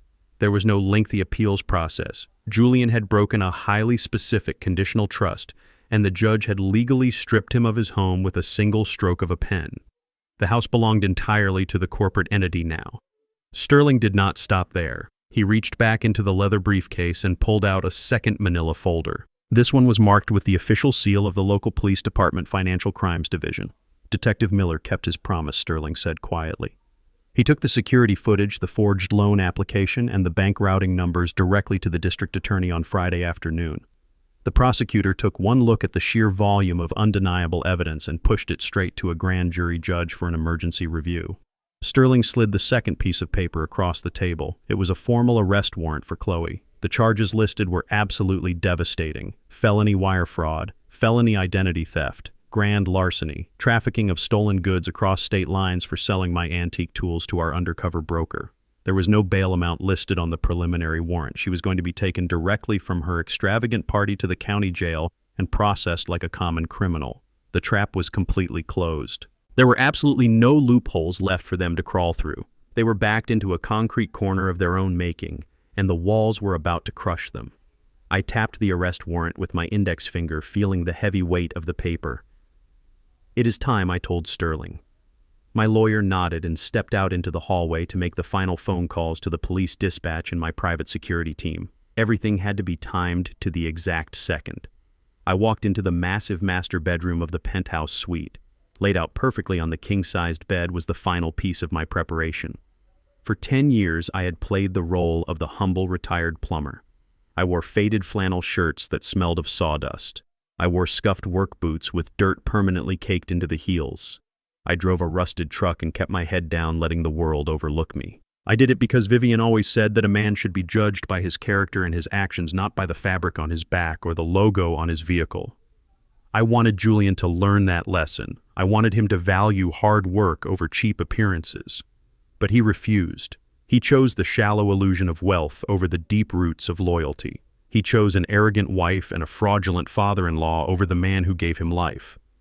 So I was going to show him exactly what real, unforgiving wealth looked like. I took off the old flannel shirt and tossed it into the trash can without a second thought. I picked up the crisp white dress shirt made of imported Italian cotton and buttoned it up. The fabric was cool and sharp against my skin. I slipped on the custom-tailored trousers, feeling the perfect break over my ankles. Then I lifted the jacket. It was a bespoke $10,000 charcoal gray suit tailored specifically to my exact measurements by the finest craftsmen in the city. The fabric felt like absolute armor. It was the uniform of a man who commanded boardrooms and dictated the skyline of the city. I put on a pair of polished black leather Oxfords that cost more than Julian's first car. I walked over to the dresser and picked up a heavy, solid gold watch, strapping it securely around my wrist. I walked over to the floor-to-ceiling mirror and looked at my reflection. The tired, fragile old man who had been kicked out into the freezing rain was completely gone. Staring back at me was the apex predator of the real estate market. The lion of the business world had finally returned to claim his territory. My posture was straight, my shoulders were broad, my eyes held no mercy. I looked at the mahogany urn resting on the marble side table. "Watch this, Vivian," I whispered to my late wife. "I am going to clean up our house." I walked back into the living room where Sterling was waiting by the door. My lawyer took one look at my charcoal suit and smiled a very dangerous, knowing smile. He knew the man standing before him was the same man who had ruthlessly built an empire from the ground up. "The police are staging 2 blocks away from the neighborhood," Sterling said, putting his phone into his pocket. "The corporate security team is waiting at the front gate in unmarked vehicles. We are completely ready to move whenever you give the signal. Let us go," I said softly. I walked out of the presidential suite and headed for the private elevator. The doors slid open and we descended to the main lobby in total silence. The hotel clerk who had tried to kick me out days earlier was standing behind the front desk. He saw me stride across the marble floor in my bespoke suit, and he immediately stood at rigid attention, lowering his head in profound respect. I did not even look in his direction. I walked through the heavy glass doors and stepped out into the cool night air. A massive, sleek black Rolls-Royce Phantom was waiting at the curb with the engine purring silently. A professional driver in a dark suit opened the rear door for me. I slid into the luxurious leather seat and Sterling got in beside me. The door closed, shutting out the noise of the city street. The driver looked at me through the rear-view mirror, waiting for his instructions. "Take us to the suburbs," I told the driver. "It is time to crash a party." The neighborhood of Oak Creek Estates had never seen a spectacle quite like this. The sprawling front lawn of my property was illuminated by dozens of ambient landscape lights. A massive white tent stood in the backyard, casting a warm golden glow into the cool night air. The driveway was packed with luxury vehicles. I watched the scene unfold from the tinted windows of the Rolls-Royce Phantom as we idled half a block away. Valets in crisp white uniforms were jogging back and forth, parking the leased Mercedes and BMW sedans of the neighborhood elite. I could hear the faint sound of a live string quartet drifting through the open front doors. Chloe had spared absolutely no expense. She had hired premium caterers who were currently circulating the grand foyer with silver trays of caviar and imported champagne. She was spending $50,000 of phantom money to impress people who would not even look at her if she were broken down on the side of the highway. I watched her through the large bay windows. She was wearing a floor-length emerald green designer gown, laughing a high-pitched fake laugh and clutching a crystal flute. Julian was standing next to her looking incredibly stiff in his tuxedo. His eyes darted around the room nervously. He knew the absolute terror of his financial reality, but he was trying desperately to play the part of the successful host. He was a hollow man propping up a hollow life, pretending everything was perfect while the ground crumbled beneath his expensive shoes. But the true star of this pathetic theater was Richard. Chloe's father had positioned himself right in the center of my formal living room, holding court like a king. He was surrounded by a circle of older, wealthy white men. These were the managing partners, the senior surgeons, and the aggressive corporate lawyers of the gated community. The very same men who used to give me polite, condescending nods when they saw me pulling weeds in my faded overalls. Richard was drinking a glass of my rarest 20-year-old scotch, a bottle he had shamelessly raided from my locked cellar. He took a slow, arrogant sip and smiled at his captive audience. I rolled down the heavy window of the Rolls-Royce just a crack. The night was quiet enough that the voices from the open living room drifted perfectly down to the street. Richard was talking loudly, making sure his voice carried over the classical music. He was telling them about the house. He told the men that when he first arrived, the place was an absolute disaster. He said it was filled with rusted junk and old, useless furniture belonging to a freeloader. He actually laughed as he described how he had to do a massive clean sweep. He boasted that he completely cleared out the dead weight and threw out the garbage to finally bring the property up to its true potential. He was talking about my clothes. He was talking about the mahogany urn holding my dead wife. He called the memories of my entire life garbage just to get a cheap laugh from men he wanted to scam. The men in the circle chuckled, taking sips of their expensive drinks, completely unaware that they were laughing at the real owner of the house. Then Richard pivoted seamlessly into his true agenda. Having established his fake dominance, he started talking about commercial real estate investments. He lowered his voice slightly, acting as if he was letting them in on a highly exclusive secret. He talked about a multi-million-dollar commercial development project downtown. He hinted that he was opening up a few early investment slots for close friends. It was a complete scam. A desperate final play from a bankrupt man trying to steal from his wealthy neighbors to pay off his violent bookies. And these arrogant men, blinded by the illusion of Richard's grand housewarming gala, were leaning in, hanging onto his every word. The peak of his absolute arrogance had been achieved. He felt entirely untouchable. I turned to Sterling, who was sitting quietly in the plush leather seat beside me, holding the heavy black briefcase on his lap. "It is time," I told my lawyer quietly. "Give the driver the signal." Sterling tapped the glass partition and nodded to the driver. The massive engine of the Rolls-Royce Phantom purred to life. The heavy black vehicle glided smoothly down the manicured street, moving like a shark through dark water. We did not pull up to the curb. We turned directly into the center of the driveway, blocking the path of the busy valet drivers. The sheer size and absolute luxury of the Phantom immediately commanded the attention of everyone outside. The young valet supervisor jogged up to the vehicle looking slightly panicked. He had been parking leased entry-level luxury cars all night. He knew a $500,000 custom vehicle when he saw one. He reached for the heavy silver door handle, but my driver was already stepping out. My driver walked around the back of the vehicle and pulled open my door. I stepped out into the cool night air. I did not look like the frail, hunched-over plumber they had kicked out into the rain just a week ago. I was wearing my bespoke charcoal gray suit tailored flawlessly to my broad shoulders. The heavy Italian fabric absorbed the ambient light. My posture was completely straight, my chin held high. The solid gold watch on my wrist caught the illumination from the porch. Sterling stepped out right behind me, looking like an absolute corporate executioner in his sharp navy suit, grasping the briefcase tight. The sudden arrival of the Phantom caused a ripple effect that spread rapidly from the driveway to the front porch. The guests who were standing outside smoking premium cigars and holding crystal glasses stopped talking.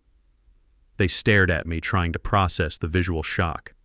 A few of the neighborhood executives recognized me immediately, not as the old man who fixed the sprinklers, but as Victor Rollins, the commercial developer whose name was plastered across the downtown skyline. A heavy, stunned silence began to spread through the front lawn like a virus. Conversations died mid-sentence. The clinking of glasses ceased entirely. I ignored all of them. I did not offer a single smile or a polite nod. I walked up the wide concrete driveway with slow, deliberate steps. My polished leather Oxfords clicked sharply against the pavement. Sterling walked perfectly in step beside me, holding the briefcase that contained their total destruction. I reached the bottom of the porch stairs. The front doors were wide open, revealing the crowded grand foyer.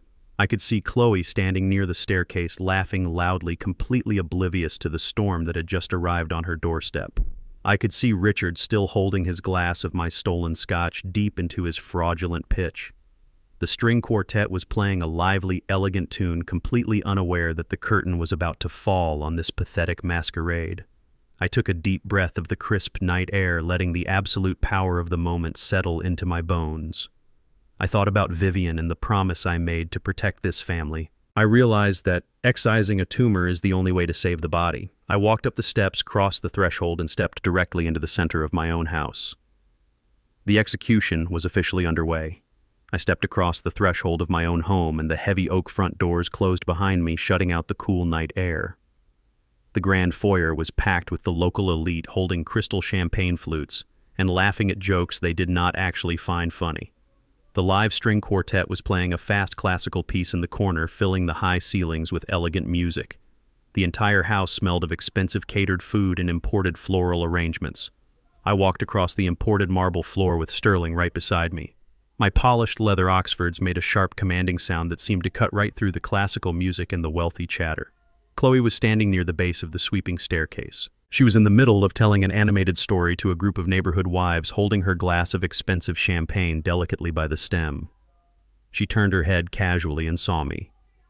For a split second, her brain simply could not process what she was looking at. She was used to seeing me in faded flannel shirts and dirt-covered work boots. Seeing me in a $10,000 bespoke charcoal suit with a posture as straight as forged steel completely short-circuited her mind. But then the recognition hit her, and her face drained of absolutely all color. She dropped her fake socialite smile instantly. She excused herself from the wealthy wives and marched toward me, her emerald green designer dress dragging heavily across the floor. She stopped a few feet away from me. She demanded to know what I was doing here. She kept her voice low, trying her absolute hardest not to cause a scene, but her eyes were wild with pure, unadulterated panic. She hissed at me to get out immediately before she called the private security to drag me off the property. She actually called me a homeless trespasser in my own house. She said I was going to ruin the aesthetic of her perfect night. Richard noticed the sudden tension and walked over, leaving his circle of wealthy targets by the fireplace. He puffed out his chest, trying to look like the dominant alpha male of the estate. He looked me up and down, taking in my tailored Italian suit and the solid gold watch shining on my wrist. He let out a loud, condescending little laugh that reeked of fake superiority. He told me that renting a nice suit for the night did not change the fact that I was just a retired plumber who did not belong in this premium zip code. He told me to turn around and walk back out into the street before he had me arrested for trespassing and harassment. He was so incredibly arrogant, so completely blind to the reality standing right in front of his face. Julian was hovering a few feet behind them, sweating profusely, clutching a glass of scotch and looking down at the floor, too much of a coward to say a single word to his own father. I did not answer Chloe. I did not look at Richard. I treated them exactly like what they were to me in that specific moment, which was absolutely nothing. I did not give them the dignity of a response or the satisfaction of an argument. I simply walked right past them. I brushed past Richard's shoulder with the cold indifference of a man walking past a discarded piece of trash on the sidewalk. Chloe gasped in pure outrage. She yelled for the valet security guards to come inside, but nobody moved. I walked directly toward the center of the massive living room, where the most powerful men in the neighborhood were standing. These were the hospital directors, the hedge fund managers, and the senior investment bankers that Richard was desperately trying to scam with his fraudulent investment pitches. As I approached the circle, the men slowly stopped talking. A senior managing partner from the biggest commercial law firm in the city turned around. He held a heavy glass of expensive bourbon in his hand. He took one single look at me, and his eyes went wide with absolute profound shock. He nearly dropped his drink onto the expensive Persian rug. He immediately stood up completely straight and bowed his head slightly in a gesture of pure submission. "Good evening, Mr. Rollins," he said, his voice trembling with profound respect. "It is an absolute honor to see you, sir." The other wealthy men in the circle quickly turned around. When they realized exactly who was standing in front of them, the entire group reacted as if untouchable royalty had just entered the room. They quickly put down their drinks on the passing silver trays. They stepped forward, extending their hands, eagerly competing for my attention. "Good evening, Mr. Rollins. Thank you so much for having us, Mr. Rollins. We had no idea you were attending tonight, sir. It is a privilege to be in your home, Mr. Rollins." The name Rollins meant billions in this city. I owned the commercial skyscrapers these men worked in. I owned the development firm that built the country club they played golf at. In their world, I was a living god. The string quartet slowly stopped playing. The chatter in the grand foyer died down until the entire room went completely dead silent. Every single guest in the house was staring at the center of the living room, watching the most powerful white men in the gated community bow their heads and eagerly shake the hand of a 73-year-old black man. I turned my head slowly and looked back at the sweeping staircase. Chloe and Richard stood entirely frozen. I watched their faces completely shatter into a million pieces. The sheer absolute horror blooming in their eyes was the most beautiful thing I had ever witnessed in my entire life. Richard was staring at the exact men he had been desperately trying to impress all night long. The men who had looked at him with mild amusement and polite tolerance were now bowing their heads in deep submission to the very man he had thrown out into the freezing rain. The illusion of his aristocratic superiority was violently ripped away in a matter of seconds. He suddenly realized he had just insulted and mocked the apex predator of the entire local economy. His face turned a sickly shade of gray and his mouth hung open in silent terror. Chloe was literally shaking. She gripped the wooden banister of the staircase so hard her knuckles turned completely white. She was unable to process the reality that was violently collapsing around her. Her father-in-law, the man she thought was a pathetic charity case, the man whose vintage tools she had stolen and sold for pennies, was the undisputed master of their entire universe. The man she had just called a homeless trespasser owned the men she was trying to impress. I looked her dead in the eye across the silent, crowded room. I did not smile. I did not gloat. I just stared at her with the cold, calculating eyes of a man who was about to take absolutely everything she had ever cared about. The panic in her chest was so visible she looked like she was about to collapse right there on the marble floor. Sterling stepped up beside me, opening the golden clasps of his heavy black leather briefcase. The metallic click echoed through the silent house like the cocking of a loaded weapon. The social execution was over. It was time for the legal execution to begin. The silence in the grand living room was absolutely suffocating, the kind of silence that happens right before a massive structure collapses into dust. Every single pair of eyes in that house was locked onto me. The wealthy executives, the surgeons, the country club elite, they all stood completely frozen, holding their expensive drinks. I turned my attention away from the terrified faces of my son and my daughter-in-law. I focused my gaze entirely on Richard. Richard was standing near the grand marble fireplace. A minute ago, he was holding court, acting like the undisputed king of a multi-million-dollar estate. Now he looked like a cornered rat trapped in a room full of apex predators. His pastel polo shirt and his tailored tuxedo jacket suddenly looked like a cheap Halloween costume. The smug, aristocratic smirk had completely melted off his face, leaving behind a pale, sweating mask of pure dread. He tried to straighten his posture. He tried to maintain the illusion, but his hands were shaking so violently that the ice in his stolen Scotch glass rattled against the crystal. I held out my hand. "Sterling." My lawyer reached into his heavy black leather briefcase and pulled out a thick red folder. He placed it firmly into my palm. The folder contained every single pathetic secret Richard had spent the last 5 years desperately trying to hide. I held the folder up so the entire room could see it. I did not need to shout. When a man like me speaks in a room like this, people hold their breath to listen. Richard I said. My voice was deep and resonant, echoing off the high ceilings of the foyer. It carried the absolute authority of a man who owned the very ground we were all standing on. I see you have been entertaining my guests. I continued, taking a slow, deliberate step toward him. I heard you pitching a highly exclusive commercial real estate investment to the managing partners standing right next to you. You were talking about prime downtown development. You were talking about early buy and opportunities for your closest friends. Richard swallowed hard. The prominent Adam apple in his throat bobbed up and down. He opened his mouth to speak, to offer some charming excuse to play it off as a joke, but his vocal cords completely failed him. No sound came out. I opened the red folder. I looked at the top sheet of paper, and then I looked at the circle of wealthy men who had been listening to him. Before any of you gentlemen open your checkbooks, I said, projecting my voice clearly, I think you should know exactly who you are dealing with. The man standing before you is not a real estate mogul. He is not a retired Wall Street titan. He is an absolute, complete, and total fraud.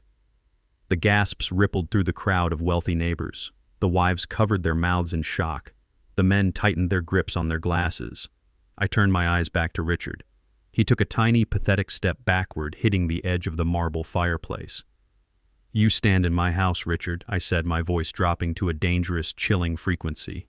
You drink my 20-year-old scotch. You throw a lavish party using money stolen from my life insurance policy. And you boast to these successful men about your massive investments. But why do you not tell them the truth? Why do you not tell your country club friends that your membership was permanently revoked 6 months ago for unpaid dues? A murmur of disgust swept through the circle of executives. In their world, failing to pay club dues was the ultimate sign of financial decay. Why do you not tell them about the luxury apartment down in the city? I continued, stepping even closer. The apartment you told my son you were having minor lease issues with. Why do you not tell everyone in this room that you did not choose to leave that apartment? You were forcefully evicted by the county sheriff's department because you have not paid rent in nearly a year. You are completely homeless, Richard. You are an uninvited squatter hiding in a house that I own.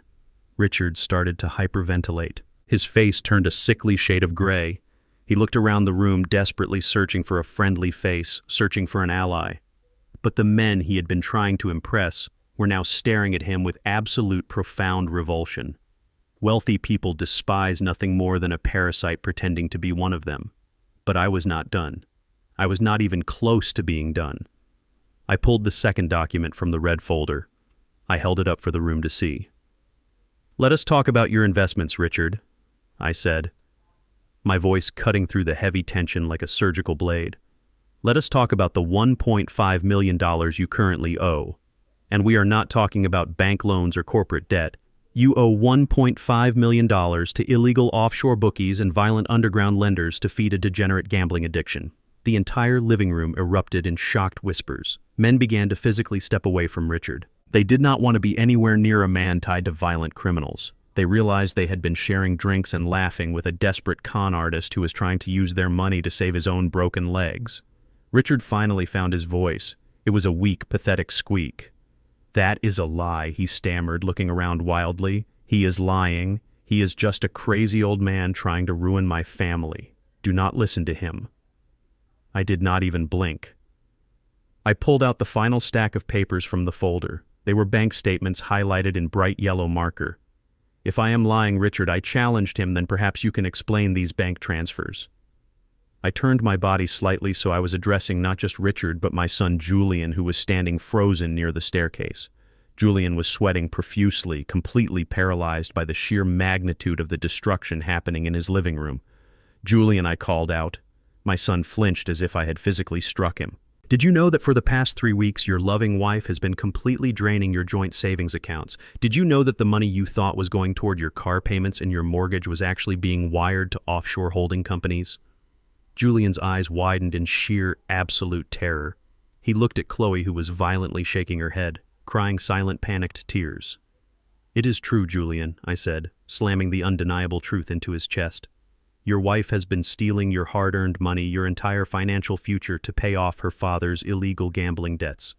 That is why your car was repossessed in the middle of the night. That is why you are completely broke. You let this man sleep under your roof, and he repaid you by letting his daughter bleed you entirely dry. Julian dropped his glass of scotch. It shattered against the hardwood floor, but nobody even jumped. The sound of breaking glass was nothing compared to the sound of Julian's reality completely shattering into a million irreparable pieces. He grabbed his hair with both hands, letting out a low, guttural sound of pure agony. He looked at Chloe with an expression of absolute disgust and betrayal. He finally realized that the woman he chose over his own father was the very person bankrupting him. I turned back to Richard. The destruction of his aristocratic mask was beautifully complete. He was no longer a proud, wealthy investor. He was a pathetic, exposed beggar standing in the middle of a room full of people who now looked at him like he was a diseased animal. The physical reaction of the crowd was incredible to watch. The senior surgeons, the corporate lawyers, the hedge fund managers, the very men Richard desperately needed to validate his existence, slowly turned their backs on him. They took several large steps away, creating a wide, empty circle of isolation around him. They looked at his pastel polo shirt and his leased tuxedo with sheer, unadulterated contempt. He was infected, and they wanted absolutely nothing to do with him. "Get out of my house, Richard," I said. My voice was calm, but it carried the weight of an absolute, undeniable command. "You are a fraud, you are a thief, and you are officially out of time." Richard stood completely alone in the center of the Persian rug. He looked at the faces of the disgusted neighbors. He looked at his weeping daughter. He looked at the shattered, broken man who was his son-in-law. He had absolutely nowhere left to hide. His fake world was dead, and I was the one who pulled the trigger. I stepped across the threshold of my own home, and the heavy oak front doors closed behind me, shutting out the cool night air. The grand foyer was packed with the local elite holding crystal champagne flutes and laughing at jokes they did not actually find funny. The live string quartet was playing a fast classical piece in the corner, filling the high ceilings with elegant music. The entire house smelled of expensive catered food and imported floral arrangements. I walked across the imported marble floor with Sterling right beside me. My polished leather Oxfords made a sharp, commanding sound that seemed to cut right through the classical music and the wealthy chatter. Chloe was standing near the base of the sweeping staircase. She was in the middle of telling an animated story to a group of neighborhood wives, holding her glass of expensive champagne delicately by the stem. She turned her head casually and saw me. For a split second, her brain simply could not process what she was looking at. She was used to seeing me in faded flannel shirts and dirt-covered work boots. Seeing me in a $10,000 bespoke charcoal suit with a posture as straight as forged steel, completely short, circuited her mind. But then the recognition hit her, and her face drained of absolutely all color. She dropped her fake socialite smile instantly. She excused herself from the wealthy wives and marched toward me, her emerald green designer dress dragging heavily across the floor. She stopped a few feet away from me. She demanded to know what I was doing here. She kept her voice low, trying her absolute hardest not to cause a scene, but her eyes were wild with pure, unadulterated panic. She hissed at me to get out immediately before she called the private security to drag me off the property. She actually called me a homeless trespasser in my own house. She said I was going to ruin the aesthetic of her perfect night. The destruction of Richard left a heavy, suffocating silence in the room. The wealthy guests were staring at the floor, unable to look at the pathetic man standing by the fireplace. Julian was still clutching his head, lost in the realization that his wife had bankrupted him. But Chloe was a different breed of toxic. While her husband crumbled and her father withered, her sheer, arrogant entitlement violently kicked in. She could not process defeat. Her narcissistic brain simply rejected the reality of what was happening. Her face turned bright red, contrasting violently with her emerald green designer dress. She stomped across the marble floor, pointing a manicured finger directly at my face. "Get out!" she screamed. Her high-pitched voice shattered the quiet tension in the grand foyer. "I do not care who you think you are or what lies you are spreading about my family. You are a bitter, jealous old man trying to ruin my life. This is my house. Do you hear me? This is my home. I am the lady of this house, and you are nothing but a trespasser. I want you out of my house right this second, or I swear to God I will have the security guards drag you out by your cheap collar." I did not flinch. I did not move a single muscle. I just stood there looking at her with absolute profound pity. It is truly a remarkable thing to watch an arrogant person stand on the deck of a sinking ship and demand that the ocean apologize to them. She was screaming about property rights while wearing a dress bought with stolen money, standing in a room paid for by the man she was currently threatening. "You are very brave with things you do not own, Chloe," I said softly. "I own everything here," she shrieked, her voice echoing off the high ceilings. "Julian bought this house. We are on the deed. You are just a pathetic squatter we allowed to live in the basement out of the goodness of our hearts. Now get out." I slowly shook my head. I took one step back and turned slightly to my right. I looked at the man standing beside me in the sharp navy suit. "Sterling," I said calmly, "I believe my daughter-in-law requires a brief education in commercial property law. Would you be so kind as to explain her current living situation?" Sterling Pierce stepped forward. He did not look like a man you wanted to argue with. He possessed the cold, clinical authority of a corporate executioner. He opened his heavy black leather briefcase right there on the catered dining table, pushing aside a silver platter of expensive hors d'oeuvres. He pulled out the thick stack of watermarked legal documents, the papers that contained the absolute destruction of Chloe's entire fake aristocratic world. "Good evening, everyone," Sterling said, projecting his deep voice so that every single wealthy neighbor and frightened caterer in the room could hear him perfectly. "My name is Sterling Pierce. I am the senior legal counsel for Rollins Development and the primary executor of the Rollins Family Revocable Living Trust." He turned his cold gaze directly onto Chloe, who was breathing heavily, her chest heaving with rage. You just made several aggressive claims regarding the legal ownership of this property." Sterling began holding up the first document. "You stated that your husband Julian purchased this home. You stated that your name is on the deed. I am afraid you are operating under a massive, profound delusion." Julian looked up from the floor, his face completely pale. Chloe crossed her arms defensively, but I could see her hands shaking. "What are you talking about?" she spat. "We pay the property taxes. We pay the homeowners association." "No," Sterling corrected her sharply. "You do not. For the past 5 years, Victor Rollins has been handing your husband $500 in cash every single month. You called it his pathetic allowance. In reality, that exact amount was automatically routed through your husband's account to cover the exact cost of the property taxes and the neighborhood fees. You have never paid a single dime toward the actual ownership of this estate." Sterling held up the heavy document displaying the official county seals. "This house was purchased 7 years ago for $2.4 million in cash," Sterling announced to the silent room. "It was purchased by a commercial holding company and placed immediately into a blind trust. Your husband Julian is not the homeowner. He has never been the homeowner. He is listed solely as a conditional beneficiary resident. Your name, Chloe, is absolutely nowhere on any legal document tied to this property. You do not own the walls. You do not own the floors. You do not even own the grass outside." Chloe's jaw literally dropped. The arrogant fire in her eyes was suddenly extinguished by a wave of freezing cold panic. She looked at Julian, demanding that he deny it, demanding that he tell her the lawyer was lying. But Julian just stared at the floor, tears welling in his eyes. He knew. Deep down, he always knew he was just playing a role his father had funded. But conditional residency comes with strict legal covenants. Sterling continued, his voice rising with absolute authority. Clause 4, Section B of the trust agreement clearly states that Julian Rollins is permitted to reside in this property completely rent-free under one specific non-negotiable condition. He must provide adequate shelter, care, and residence for the primary grantor of the trust. The primary grantor is Victor Rollins. The wealthy guests in the room began to murmur. They were business owners and corporate executives. They understood exactly what a conditional trust meant, and they understood exactly where this was going. "Last Tuesday," Sterling said, pacing slowly in front of the terrified couple, "you violently broke that covenant. You placed 30 years of Mr. Rollins' personal belongings into cheap black garbage bags and threw them out into the freezing rain. You took the urn containing the ashes of his late wife and left it in a soggy cardboard box. You looked the legal owner of this property in the eye and you told him he was evicted so that your bankrupt father could take his bedroom."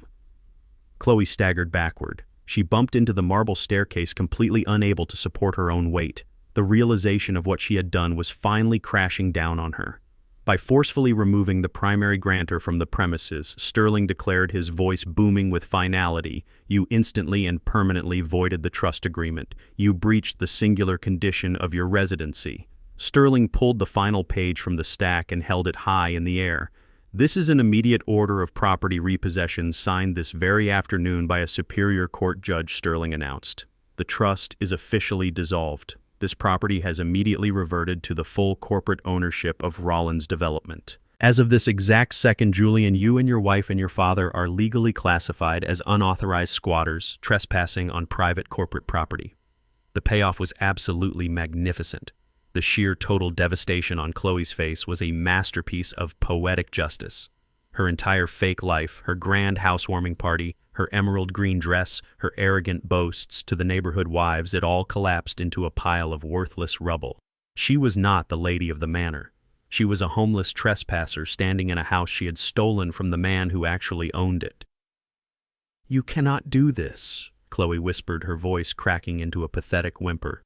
"Where are we supposed to go? We live here. You cannot just take our house away in the middle of the night."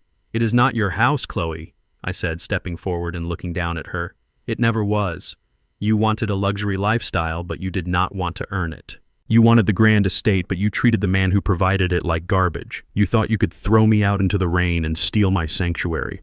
Well, I am taking my sanctuary back." The wealthy guests who had been drinking my champagne and eating my catered food quickly realized they were standing in the middle of a repossessed crime scene. The senior surgeons and the hedge fund managers began setting their crystal glasses down on the tables. They quietly signaled their wives and started moving swiftly toward the front doors. Nobody wanted to be associated with a family of fraudulent squatters. They avoided making eye contact with Richard, who was still cowering by the fireplace. They walked right past Chloe, who was sliding down the wooden banisters, sobbing hysterically into her hands. The grand housewarming gala was officially over. The guests were fleeing the sinking ship. But the absolute best part of the night was still waiting outside, because taking their house, taking their pride, and taking their social standing was only the civil penalty. I looked at Sterling and nodded. My lawyer reached into his pocket and pulled out his phone. He sent a single text message. 10 seconds later, the peaceful silence of the upscale suburban street was shattered by the loud wailing of approaching sirens. Red and blue lights began flashing rapidly, illuminating the large bay windows of the grand foyer. The criminal penalty had finally arrived.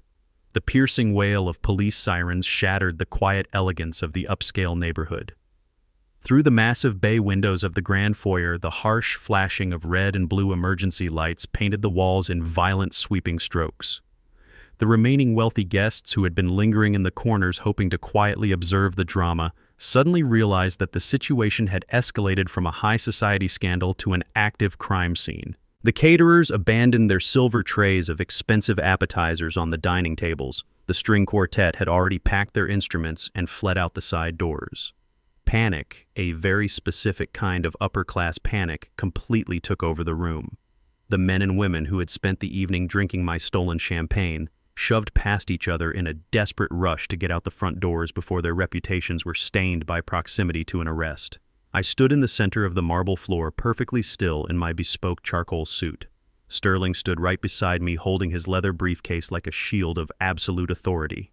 We watched as the heavy wooden doors swung wide open. Detective Miller stepped across the threshold. He was a seasoned investigator who had zero patience for wealthy criminals playing the victim. He was followed by 4 uniformed police officers, their duty belts clinking sharply in the suddenly empty foyer. They did not wipe their boots. They did not care about the pristine imported rugs or the expensive floral arrangements. They moved with absolute tactical precision, spreading out to secure the immediate area. Chloe was standing near the base of the sweeping staircase. Her emerald green designer gown looked utterly ridiculous in the harsh flashing lights of the police cruisers parked outside. She stared at the uniformed officers with wide, unblinking eyes. Her brain was completely short-circuiting. She was a woman who believed that people in her tax bracket simply did not get arrested. She thought the law was something that only applied to the poor and the desperate. She was about to receive a very aggressive education in reality. "Chloe Rollins." Detective Miller announced, his deep voice echoing off the high ceilings. "Step forward and keep your hands where I can see them." Chloe physically recoiled, pressing her back against the wooden banister. "What is happening?" she shrieked, her voice cracking into a hysterical pitch. "Why are the police in my house? You cannot be here. I demand that you leave immediately. I know the mayor. I will have all of your badges for this outrage. You do not own this house, Mrs. Rollins." Detective Miller replied, his tone entirely devoid of sympathy. "And you are in absolutely no position to demand anything. You are under arrest." He pulled a heavy folded document from his jacket pocket. He read the charges loud and clear, ensuring that Julian and Richard heard every single devastating word. You are being charged with felony wire fraud. You are being charged with identity theft and the forgery of a financial instrument.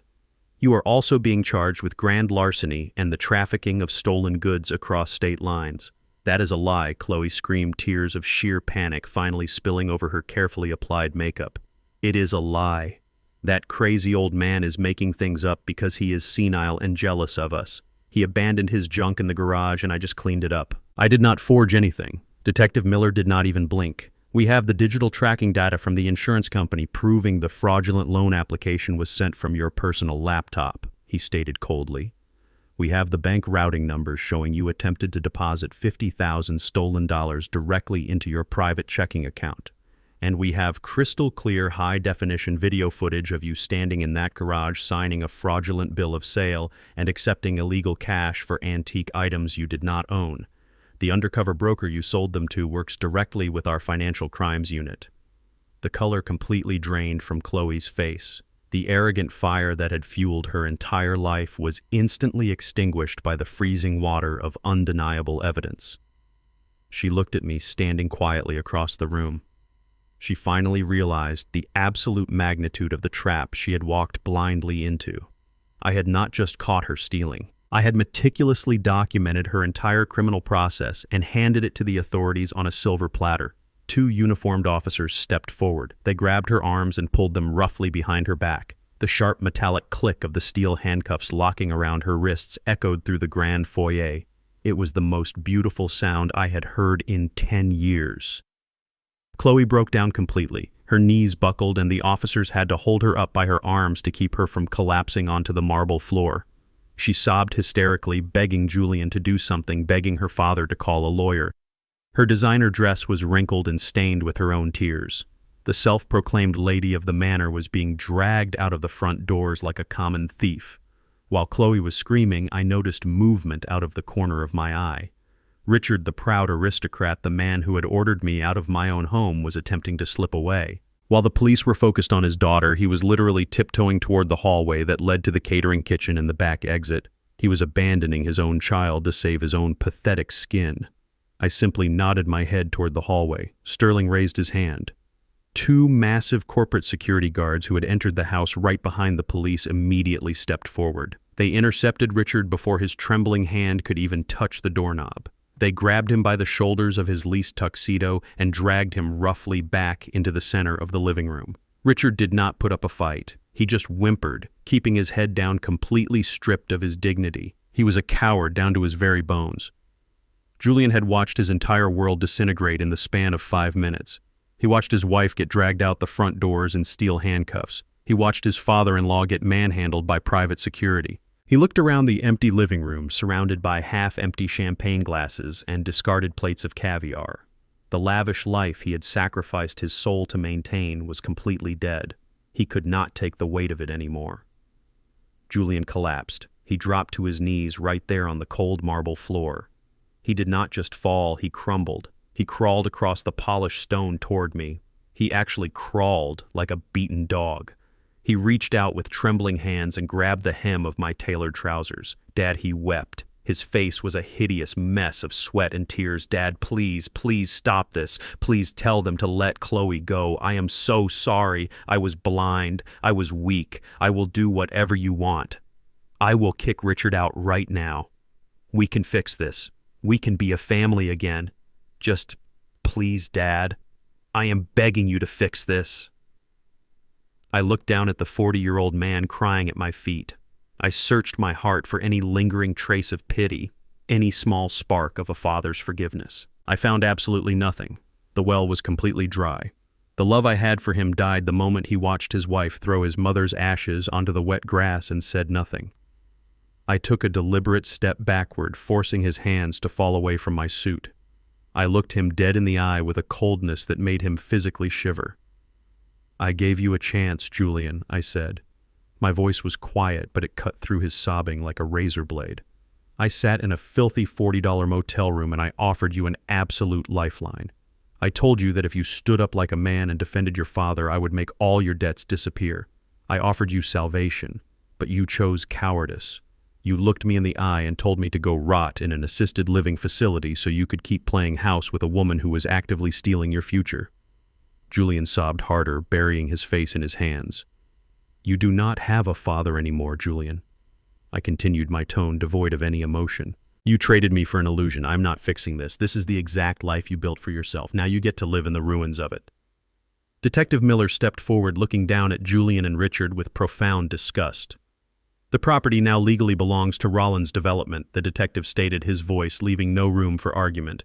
"You are both actively trespassing. You have exactly 1 hour to gather your personal belongings. You are only permitted to take what you can physically carry in your own hands. After 60 minutes, my officers will clear this building. Anyone remaining inside will be arrested and charged with criminal trespassing." I turned my back on my weeping son and his pathetic father-in-law. I walked over to the grand fireplace. I picked up the mahogany urn containing my beautiful Vivian. I held her close to my chest, knowing I had finally cleaned the infection out of our home. The execution was complete. Order had been restored. The garbage was finally being taken out. 6 months have passed since the night the flashing red and blue police lights washed over the pristine driveway of my property. The changing of the seasons brought a cold, crisp winter to the city, but my heart has never felt warmer or more secure. The sprawling house in the upscale gated community no longer smells like cheap catered caviar or expensive imported champagne. It smells like fresh paint, polished wood, and the sweet lavender perfume my beautiful Vivian always used to wear. The transformation of this space was not just physical. It was a complete spiritual cleansing. I completely gutted every single room that Chloe had arrogantly redecorated. I tore up the expensive imported rugs and threw away the ridiculous modern art she bought with stolen money. I reclaimed my territory entirely, but I did not move back into the massive, empty house to live alone. A property this size, built on a foundation of hard work, is meant to serve a much higher purpose than isolating one old man. I transferred the deed of the property from my commercial development firm to a newly established nonprofit organization. I officially named it the Vivian Rollins Foundation. We completely remodeled the entire ground floor. The master suite where Richard briefly and illegally squatted is now a fully functioning legal clinic. I hired Sterling Pierce to direct a team of ruthless, dedicated attorneys. We provide absolute free legal representation for senior citizens who are being financially abused and manipulated by their own toxic families. Every single day, elderly men and women walk through my front doors looking defeated, terrified, and completely broken. They are experiencing the exact same nightmare I went through. Their children are stealing their retirement pensions, forging their signatures, and trying to force them into state-run facilities just to steal their homes. My team listens to them. We protect them. We file the emergency injunctions, we freeze the compromised bank accounts, and we legally destroy the parasites who think old age equals weakness. Vivian would have absolutely loved this.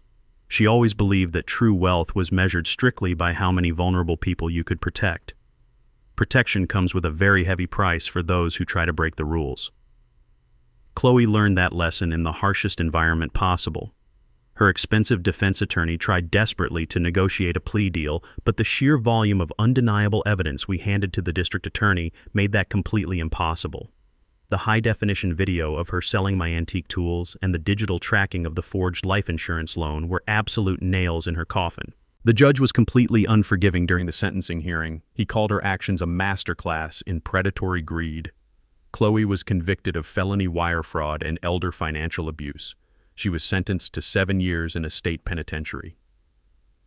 The self-proclaimed lady of the manor traded her emerald green designer gowns for a standard-issue bright orange jumpsuit.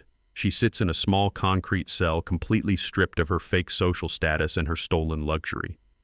The wealthy neighborhood wives she desperately tried to impress do not write her letters. They erased her from their memories the very second the police cruisers drove her away from my driveway. Julian and Richard avoided criminal charges, but their civil and financial reality is a miserable prison all its own. Julian lost his prestigious job at the corporate firm. The senior partners simply could not employ a man whose family was at the center of a massive public fraud and embezzlement scandal. Without his massive salary and with his bank accounts entirely drained to pay off the neighborhood fines and the initial legal fees, Julian was left with absolutely nothing. He was forced to rent a tiny rundown two-bedroom apartment in the absolute worst part of the city. And the most poetic part of his punishment is his new roommate. Julian is now living with Richard. The two men who thought they were fundamentally better than me are now trapped together in a damp, miserable apartment. Richard still owes over $1 million to violent underground bookies, and he refuses to get a real job. Julian is working 60 hours a week at a low-level logistics warehouse just to keep the lights on and buy cheap groceries for the man who helped ruin his life. Julian chose to protect Richard over his own father, and now he gets to spend the rest of his life paying for that cowardly decision. He calls my corporate office sometimes, leaving desperate voicemails, begging for a second chance, begging for a small loan just to get back on his feet. I never listen to them. I press delete and continue my day. The sun is starting to set over the gated community, casting long golden shadows across the pristine front lawn. I walk out onto the mahogany deck holding a cold glass of sweet tea. Sitting right there in its rightful place is the wooden porch swing. After Thomas secured my vintage tools in the storage facility, I had him track down the master carpenter who originally helped me build the swing decades ago. We carefully repaired the splintered armrest that Richard had carelessly destroyed. We sanded it down and painted it a fresh, pristine white. It looks exactly the way it did when Vivian and I used to sit here watching the neighborhood children ride their bicycles down the street. I sit down on the swing, feeling the sturdy wood support my weight. The heavy, suffocating burden of pretending to be a frail, helpless old man is completely gone. I look over at the small side table where the mahogany urn rests peacefully in the evening breeze. "I kept my promise, Vivian," I whisper to the quiet air. "I cleaned up our house. I protected what we built. I did not let them destroy our legacy." I take a slow sip of the sweet tea. My heart is completely still. I have zero regrets about the path I chose. Sometimes you have to burn a dead bridge to illuminate the path forward. I lost a son, but I saved my own soul, and I am using my strength to save hundreds of others. Blood makes you related, but loyalty and respect make you family. For too long, we tolerate disrespect from those we love, believing that suffering in silence is the ultimate sacrifice of a parent. But dignity is not a currency to be traded for temporary peace. When you allow arrogance and greed to trample over your kindness, you aren't protecting your children, you are helping them build their own prisons. Real power isn't always in the volume of your voice, but in the certainty of your boundaries. Walk away from toxic tables even if you paid for the meal. Did you enjoy my story? Let me know what you think about how I handled Julian and Chloe in the comments section below. Do you think Julian deserves a second chance, or did he get exactly what he deserved? Please hit the like button and subscribe to the channel for more stories of justice and truth. Share this video with anyone who needs a reminder to stand up for their own dignity. Thank you for listening.